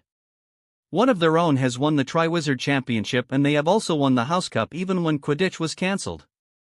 That greasy git was not able to take our points as he wished this year. Slytherin is third in points. The Ravens took the second spot by a substantial margin. And we have you to thank for that, Harry, and Rita Skeeter as well. Katie said, quite happy with the Great Hall being decorated with Gryffindor banners. Harry nodded along even though he had not even paid any attention to the Inter-House Championship. It was quite a surprise for Harry to see Gryffindor win the House Cup, and Katie was not the only one happy about the outcome. The twins were selling their wares at a heavily discounted price to anyone who took the deal. They could now afford it after all. He had already given them a small influx of funds to keep them afloat through the next year. Harry wanted the two to take the Newts, although he doubted the twins were planning to stay that long. He was not going to advise them on continuing their education. They seemed to know what they were doing, and he promised them their deal will be finalized in the summer. Dumbledore stood up at the staff table, gaining his attention. As Dumbledore went about delivering a speech, Harry felt himself being watched. He looked at the Ravenclaw table where he saw Fleur eyeing him sultrily, which made him a tad uncomfortable. He had yet to make up his mind about the situation he found himself in with Daphne and Fleur. Not to mention, he was supposed to meet Fleur at the Room of Requirement after the feast. Harry absently scooped a spoonful of dessert when suddenly the hall collectively gasped. Feeling a bit funny, he looked around and saw everyone was staring at him, which made him confused. "What's up?" Harry asked curiously. XXXXXXX. Harry felt like he wanted to wring Dumbledore's neck and squeeze the life out of that old man. Why the fuck would he drag my name into the foray and claim I saw Voldemort, he thought furiously. "So, is it true?" Neville asked. "We'll talk later, Neville. Too many people can hear," Harry said, keeping his temper in check. "Hermione can fill you in on the details. I have to go and speak with someone." Harry made his escape from the entrance of the hall after the feast by shrouding himself under a Notice-Me-Not charm and other spells that allowed him to slip away unnoticed. He was furious with Dumbledore and himself. He should have expected Dumbledore to play this trick. He was hoping the headmaster would spare him from this situation. It was with a troubled mind he reached the 7th-floor corridor, where to his surprise a door appeared seemingly out of thin air. Harry looked around and reached out with his magic. He couldn't sense anyone under an invisibility spell or cloak. Fleur is already inside and must have set the room to act as per her designs, Harry thought. He pushed the door open and found a corridor lit with glass candles leading to another door at the other end. Once Harry stepped into the corridor of the roar, the door behind him vanished, leaving a smooth brick wall in its place. Harry let out a sigh at the theatrics, but he was impressed by Fleur's deep understanding of how the roar functioned. She's a prodigy in charms. Of course, it was only a matter of time before she found the secrets of the room, Harry thought as he moved forward. When he opened the door at the other end, he found himself in a large room filled with golden silky curtains and a large chandelier hanging from the ceiling. "You are early, Harry." Fleur's smooth voice made him locate her. Fleur stepped out from behind one of the curtains and his breath caught in his throat. She was dressed in a sheer long golden dress that left little to the imagination. He could see one of Fleur's long legs that left him wanting more of her. With a sway to her hips, Fleur moved towards him and Harry found it difficult to look her in the eyes. Fleur reached out with one of her fingers and pulled his chin up so that his eyes came into contact with hers. "Chapeau," Fleur said, her blue eyes twinkling merrily. "You won the cup." Fleur pressed a kiss on his lips which broke the dam, so to speak. He felt as if butterflies were in his gut as he took Fleur into his arms, deepening the kiss. When they came apart, they were both left breathless, which deeply confused Harry. I kissed her only for a few seconds, he thought. That thought fled his mind when Fleur leaned forward, placing her soft lips against his earlobe, making him tingle. "Come, Harry. I have a present for you." Fleur breathed into his ear before leading him further beyond the filtering curtains, which looked more like golden smoke. Chapter 49, Fleur-de-Lis. His mind was blank save for the beauty of Fleur. It was as if he was living under a cave shrouded in darkness and was witnessing a full moon in the night sky for the first time. Everything else became irrelevant in front of the radiant moon. Similarly, Harry found it hard to take his eyes off the radiant moon that was Fleur. It was only when Fleur came to a stop that he snapped out of the daze to some extent. However, he barely had any time to properly form a coherent thought as he was immediately besieged by an overwhelming desire to make Fleur his. It was such a silly thought, but he could not mull that over as his breath was taken away by Fleur taking the opportunity to kiss him. Lemon scene happened. They both lay there panting, breathing hot air against their skins. Fleur's legs came loose, allowing Harry to slide in beside her in the bed.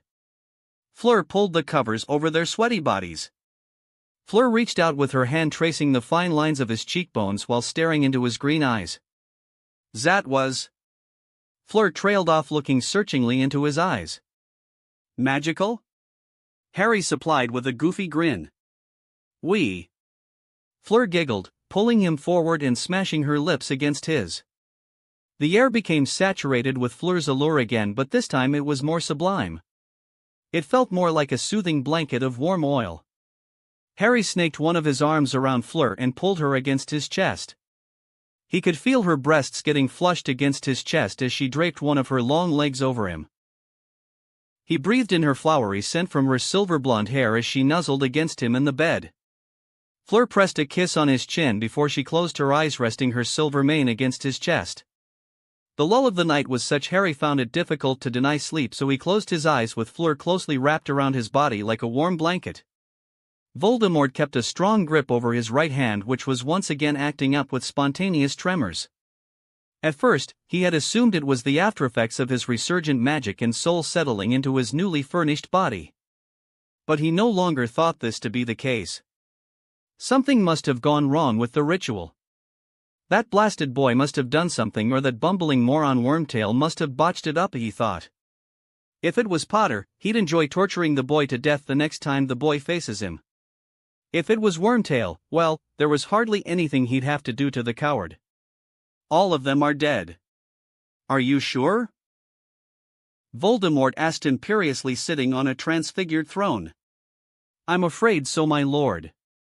The remains of your servants shall be handed over to the close surviving relatives at the ministry," said Lucius, keeping his eyes firmly on the ground. "Did the ministry find who attacked my Death Eaters?" Voldemort asked, conveniently leaving himself out even though he too sustained some injuries. But he was not going to expose his weakness to Lucius. "I'm afraid the ministry is under the impression that the Crouches are behind the attack. Also..." Voldemort perked up at the infliction in Lucius's tone. "Out with it, Lucius," he snapped, not in the mood of entertaining the idiosyncrasies of his servant. "My lord, the Potter boy claimed the Crouches were led by a third man who represents a fringe Muggle group," said Lucius. "What?" Voldemort asked incredulously, wondering for a moment whether Potter has gone mad. "So, what you are saying is that Harry Potter has not at all mentioned my presence in the graveyard?" "Not directly. He has not used my lord's proper name, but the other which Dumbledore alone uses," Lucius reported, a healthy dose of fear shining in his grey eyes. Voldemort felt his rage spike within him at the implications, but he beat it down as he was not at liberty to use the unforgivable curses on those who offend him. Conserving his power was now paramount, and therefore he spared Lucius save for a glare which was enough to put the fear of death on the Malfoy family patriarch. Dumbledore was now most likely aware of his return, which was unfortunate.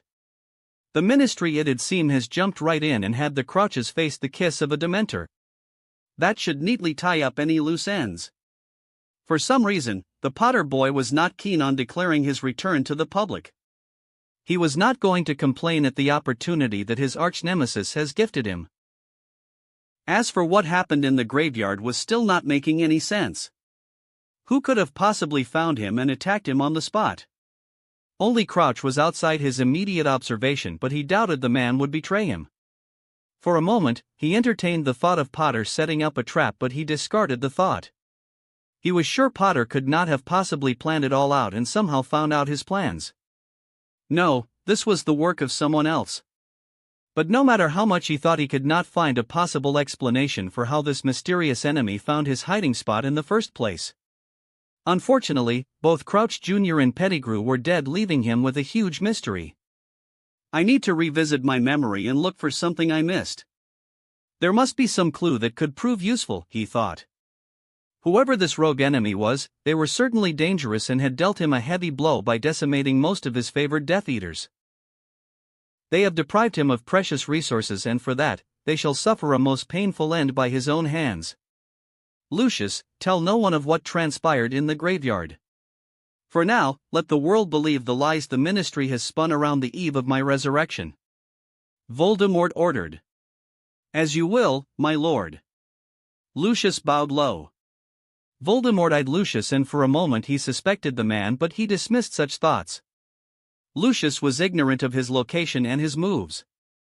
Besides, the man was hardly knowledgeable when it comes to Muggle weaponry. Not to mention, Lucius was also injured during the attack and had sought him out after the wounds were partially healed. Perhaps Potter had some helpers who managed to track the boy to the graveyard. Pettigrew had not exactly done a thorough check on the Potter boy. Enter. Voldemort said coldly, hearing a knock on the door of the hall halting his thoughts. Voldemort's red eyes narrowed as he watched Severus Snape walk inside and kneel beside Lucius. You have come at last, Severus. I thought you had forsaken your master for that old fool, he hissed at the potion master while carefully hiding a tremor that went through his arm. My lord, I'd have joined you when you called, but I was among the Hogwarts staff with Dumbledore watching my every move. Snape said, his head bowed in deference. I have been ever loyal to you and our cause. On your feet, Severus. I'll be the judge of that. Now, tell me, what has Dumbledore planned? Dumbledore is aware of your return and he is moving as we speak, gathering the former Order members. He is also planning to reach out to the giants and werewolves to keep them neutral in the coming conflict. He plans to hold a meeting once the summer holidays commence. I shall be able to know who all are assigned with which tasks and what decisions are made. Snape said swiftly, keeping himself strictly on the matter at hand. We'll see whether you are useful in the coming days, Severus. For now, return to your post. I shall call on you soon, said Voldemort, dismissing his sole spy amongst Dumbledore's rabble. Voldemort watched Snape withdraw from the hall. At the moment, he did not trust the potion master to make him even a pepper-up potion, much less find a solution to his weakened state. First, he needed to get out of this Muggle house and get access to a proper wizard's home. Then he needed access to some potion ingredients to stabilize his worsening condition. Everything else can be dealt with later. XXXXXXXXX. Fleur barely held back a moan as she felt Harry leave a trail of kisses between her shoulder blades. So, Z.E. Dark Lord E's back? Fleur asked, her eyes half closed, enjoying the ministrations of her lover. Harry groaned against her skin, which made her shiver in pleasure. They were just lazing in the bed, reluctant to part just when they had shared the bed together. But there was no other choice before them but to go their separate ways. They were just extending the time they had until the inevitable. So, those Death Eaters. They fell into my trap. Someone needed to take them out at some point. Dumbledore and his goody two-shoes gang are not going to do a thing. So, I acted. Fleur turned around and raised a curious eyebrow. Well, Dobby and Winky acted. I just provided them with the opportunity. Harry amended. Fleur let out a giggle before she pulled him into a kiss. I've to go. I'll see you again, Harry. Fleur said, pressing up against him and giving him another kiss. Harry lay there in bed as he watched Fleur get dressed in a hurry. He was a little let down to see her go, but as Fleur said, this won't be the last time they'll be seeing each other. If everything went according to plan, Fleur would be coming back to Britain after smoothing things out with her parents. Letting out a sigh, he too decided to leave for the Gryffindor dorms. When the sun was up, Harry was dressed properly for the ride back from Hogwarts. His trunk was ready, Hedwig was ready, and he was ready. Dobby had done exceedingly well in packing up everything promptly without anyone noticing. Dobby also had the presence of mind to put his dorm mates to sleep so Harry's disappearance would not be noticed. I should give Dobby and Winky a suitable gift for the splendid work they have done so far, he thought as he tied his shoelaces. You are up early. When did you even return? Asked Ron, who had just woken up from his slumber. You were sleeping. Harry grunted. You know, Mom wrote to Dumbledore asking whether you could stay with us for the summer. He didn't allow it. He said you need to go back to Privet Drive with everything that's going on, said Ron. Harry raised an eyebrow but didn't comment. He was not going to that place at all like a good little pawn. If Dumbastor thinks I'll just slink back to that little madhouse like a good little pawn, then the old man is as dumb as his name sounds. Harry thought. Half an hour later, Harry was at the Hogsmeade station with his trunk and Hedwig in her cage. He could see the disturbing visage of the Thestrals drawing the carriage. From time to time he looked at the creatures of death and they were eyeing him with a disturbing amount of interest. It took all his willpower not to get disturbed by their stare. You look troubled, Harry. A familiar voice greeted his ears. Fleur was hurrying up towards him with a small group of friends hanging back near the carriages. I couldn't find you at ZE entrance all. Sorry, she said before hugging him. See you soon. Fleur pressed a kiss on his cheek before she left to greet Cedric, who was quite happily chatting away with Cho. If there was one thing that made him relieved even though he murdered quite a few Death Eaters, it was the survival of Cedric Diggory. I saved one budding wizard while stuffing out more than 10 criminals. A fair exchange as far as Harry was concerned. What did she want? Asked Hermione, frowning at Fleur, who was now hugging Cedric and Cho Chang. Just some pleasantries. Harry shrugged, noting that Ginny was also standing nearby Hermione. So, what about Crumb? Any plans you two have for the summer? Hermione blushed and stuttered out a denial. Out of the corner of his eyes, he could see Daphne and Tracy boarding the train. He still had no clue what he should do when it comes to Daphne. For now, he put that out of his mind as he focused on getting his trunk and Hedwig inside the train. XXXXXXX. The King's Cross station was packed as usual. He easily found Sirius on the platform, but his godfather was not alone. Curiously enough, Damian Greengrass was standing beside Sirius. Me and Mrs. Weasley were also present, although they kept shooting Mr. Greengrass with distrustful looks. Having endured the endless questioning of Hermione throughout the train journey, he was quite eager to leave the place as fast as possible. So, the moment he collected his luggage, he made his way quickly towards Sirius. Mr. Potter. Damian nodded, keeping their familiarity under wraps, which Harry was thankful for. Mr. Greengrass. Here to pick up Daphne? And Astoria. Damian answered. I don't think he knows me, Papa. A small thin blonde girl came out of nowhere and hugged Mr. Greengrass. Harry blinked in surprise. Ah. Really, Harry? You did not know my sister?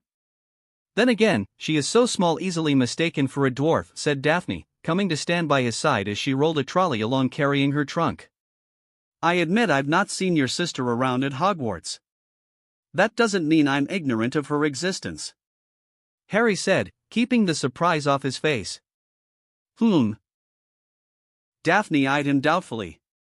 Anyway, it is good that we met today, Mr. Potter, said Damian Greengrass, offering him a neatly wrapped envelope. You and Mr. Black are cordially invited to a small party in the Greengrass Manor. You are allowed to bring a guest each if you so desire. The date and time are in the envelope. Thank you, Mr. Greengrass. We shall endeavor to make it in time. After Sirius and Damian engaged in a polite exchange of words, the Greengrass family took their cue and left. Before we leave, I have to act on a promise to these two pranksters. Harry jabbed his thumb at the Weasley twins as they came nearby. Fred, George. Meet Sirius Black, my godfather. He also goes by the name of Padfoot. He is one of the members of the illustrious group known as the Marauders. Fred and George stared at Sirius and openly gaped. Really, they chorused together. Well, guilty as charged. Harry's father was Prawns, and you already know Moony. He was your defense professor, Remus Lupin. Sirius said, making the twins give an overly exaggerated bow to Sirius. Take us as your students, great master of pranks and chaos. Stop that, you two. Mrs. Weasley snapped at the twins, smacking them behind their heads. Well, then. Time to go, Harry. Don't expect a warm welcome in my house, though. My mother's portrait is not so welcoming to visitors or anyone for that matter, said Sirius, who shrunk down Harry's trunk for him while Harry took Hedwig's cage into his hands. Sirius, wait. Dumbledore said Harry needs to go with the Dursleys. Mrs. Weasley protested. Dumbledore is merely the headmaster of Hogwarts. He does not decide where I live, nor does anyone else. Good day, Mrs. Weasley, Mr. Weasley. Harry nodded at them as Sirius whisked him away by apparition. The last thing he saw was the shell-shocked faces of the Weasleys. Chapter 50, Summer Vacation P1. Mistress is not going to like what Half-Blood Master is doing. Creature muttered. Stop calling him that, you stupid wanker. Sirius shouted while carrying a large portrait of one of his ancestors down the hall. I have a name, you know. You can use my name. Harry offered while helping arrange the portraits into one of the rooms in the basement beneath the Black Manor. Creature would never move the portraits of the Great Blacks from their proper place. Creature muttered dejectedly. Oh, how Creature wishes he could disobey the master, traitorous scum that he is. He brings nothing but shame upon the House of Black. Why, you little... Sirius was ready to launch himself at Creature, but Harry put a stop to that while they settled the portraits in the basement. Go. I'll speak to him.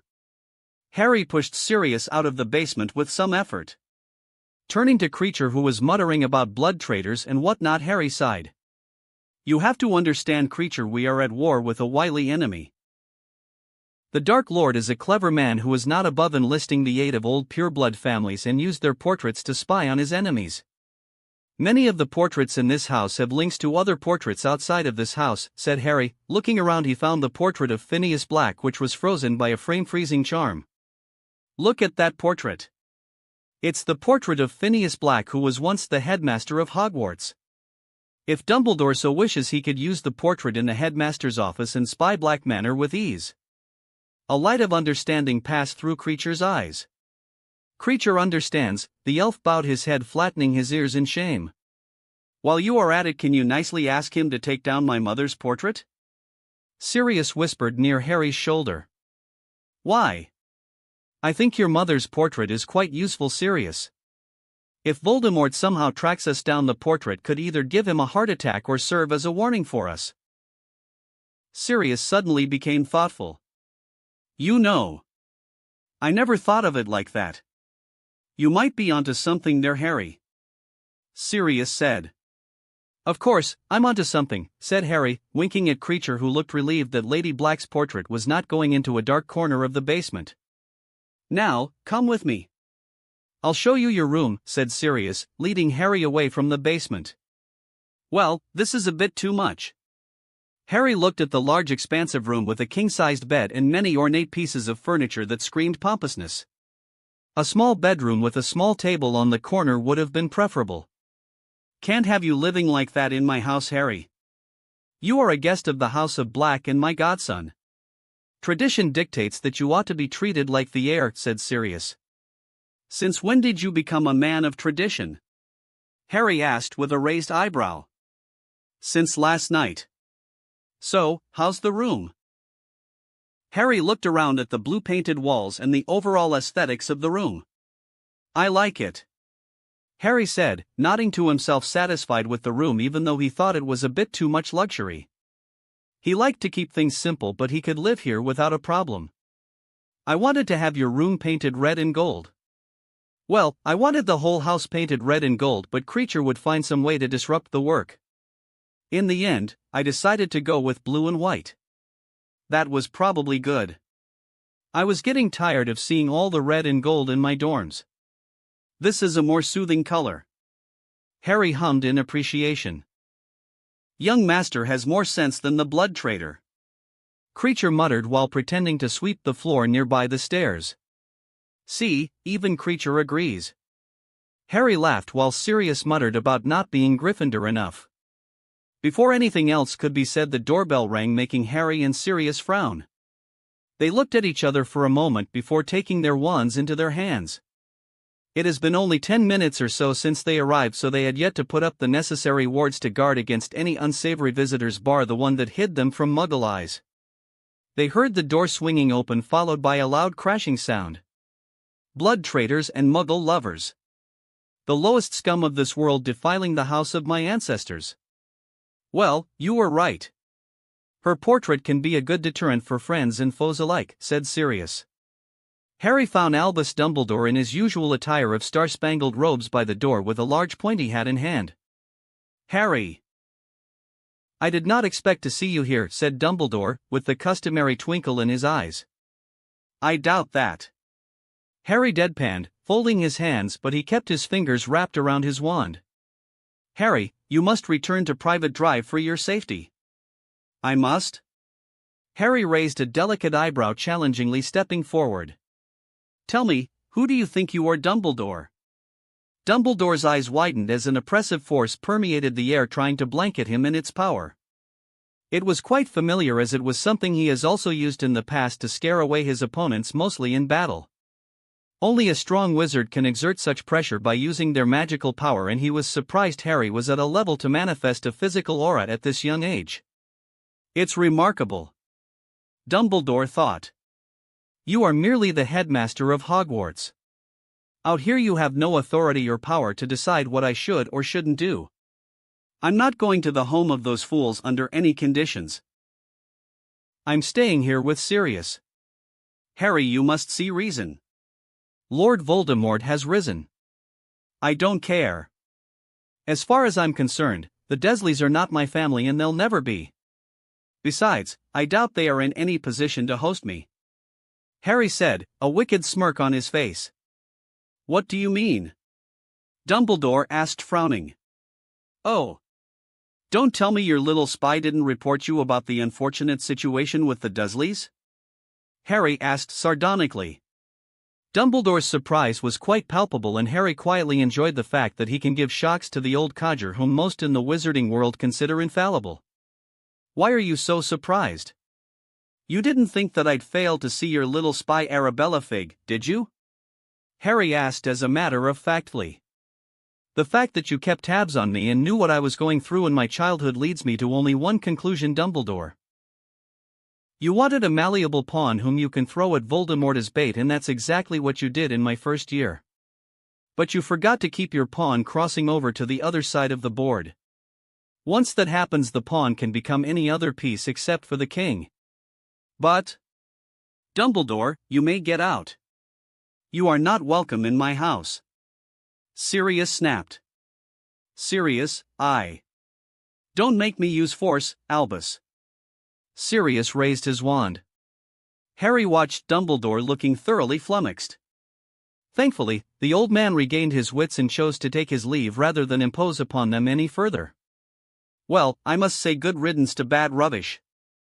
This is the first time I saw my son take a stand like a true Black, said Lady Black from her portrait. This day seems to be full of surprises. Dumbledore scurrying away with his tail between his legs, and I heard a compliment from my dearly departed mother. This is quite a day. Sirius declared.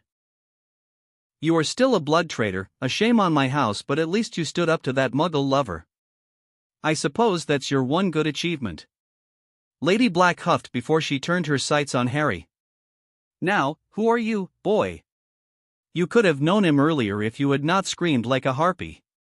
Sirius growled. You! Shut up. You are the shame of my flesh. Lady Black screeched, wagging a finger at Sirius from her portrait before training her wild eyes on Harry. You boy. Who are you? I'm Harry Potter. A half-blood freak in my house. Lady Black screamed. Silencio. Harry shot the silencing charm at the portrait, cutting off the screaming voice. So, now that we have dealt with Dumbledore and my mother, what's the plan? Sirius asked, tearing his eyes away from the silently screaming visage of his mother's portrait after flipping her off, which riled her up even more. Now, we ward this place so tight that Voldemort won't think of looking for us. After that, we make plans for that trip to France I was talking about. That seems like a good plan. Sirius smiled, thinking of his chance to bag a villa just like his godson. I hope Fleur has more relatives. With you as my wingman, this old dog might score once again. XXXXXXXX. Vernon Dudley nursed the cold beer in his hand, looking forlornly into the dark screen of his TV. The TV screen remained blank, just like his life, which had taken a radical shift ever since that ill-fated Christmas night. So many freaky things happened that night, which left him and his son in the hospital for many weeks with their behinds burned to a crisp. The doctors then reported the incident to the police, and Vernon has since been in a prison. The police concluded that he was some sexual deviant who found his jolly in burning his and his son's ass. He was humiliated in society, and it took a lot of money, testimonies from his wife and Dudley, and a blood-sucking lawyer to get him out of prison. And even that was temporary, as the police had also found out about his wife's freakish nephew. The police had gone through their home in Surrey like a pack of elephants. They found traces of that freak's DNA inside the cupboard under the stairs. It also became clear to the investigating officers that the freak was not in some special school for delinquents, as they had convinced their neighbors. His poor wife had screamed and pleaded with those officers that the freak was a wizard. It was the last attempt to get their life back. But those fools chucked Petunia in a mental asylum once some god-awful activists and journalists got wind of their story. His poor Dudley was now in the hands of child services. He was not even allowed access to his son because he was a bad influence on a growing child. He wanted to rage and rave at the system that denies good folk like him and his wife the freedom to look after their dudders. It's all the freak's fault. Vernon muttered, after taking another swig from the bottle and draining the last drops of beer while sitting in his small rented apartment with nothing much to do. His old job at the construction company felt like a lifetime ago. He was now a glorified gardener who could barely afford rent or put some food on the table. All his other savings were spent trying to keep his ass out of jail, and even with that he was barely successful. He was out on the street as a free man, but only on bail with very stringent conditions. He was to be on his best behavior, and his bail could be rescinded if his wife's freakish nephew does not turn up this summer as he promised to the court. He so wanted to switch on the TV and keep his eye on the news, but the power to his apartment was cut because he could not pay the bills.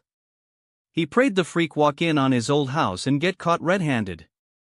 That was the only way to clear his name and get his family back on track. The doorbell suddenly rang, catching Vernon's attention. "Who is it?" he gruffly asked, but no response came from the other side except for the bell being rung once more. Muttering about rude neighbors, Vernon swung open his door only to see one of the freaks at his doorstep. Your kind have the gall to come back after everything that has happened. Step out of my house, you freak!" Vernon roared. In his rage, he rushed at the freak with his fist raised, but he suddenly froze in his steps. "I shall get to the bottom of what has happened, Mr. Dudley." "Perhaps I might." Dumbledore began, but was immediately cut off. "No!" Vernon roared. "You'll not ruin my bottom again, you freaks." Dumbledore stood there totally flummoxed at the tangent Vernon took, misinterpreting his offer to help. The wild look in the man's eyes also did not sit well with the headmaster of Hogwarts. "Oh, my! What has made you so deranged and mad, my boy?" He looked upon the Muggle with pity. "I'm afraid I'll have to speed things along. I apologize in advance for any discomfort." Dumbledore pointed his wand at Vernon and easily slipped into his mind. The things that he found inside Vernon's mind were quite disconcerting. Once he came out with the overall scope of what transpired here, he was left with another dilemma in hand. What am I supposed to do? How do I make things right? Dumbledore wondered. The answer remained elusive, so he decided to pay a visit to Arbella Fig's home to get another perspective on the events that transpired. That wraps up this part of What If Transmigrated as Harry Potter. Thanks so much for listening. As always, new parts drop every 4 days, so be sure to stay tuned. Just a quick reminder, the story What If There Was a Different Luffy is going on hold soon, as we have almost caught up with the author. So once again, I'd love to hear your thoughts on what the next project should be here on the channel. I'm currently considering these 3 fanfics. What if Ichigo awoke his true powers? What if becoming a mangaka in One Piece world? What if Reborn as Gohan in future timeline? Let me know which one you'd like to see next by voting in the poll. If you enjoyed the video, don't forget to like, subscribe, share it with your friends, and please consider supporting the original author as well. See you in the next one.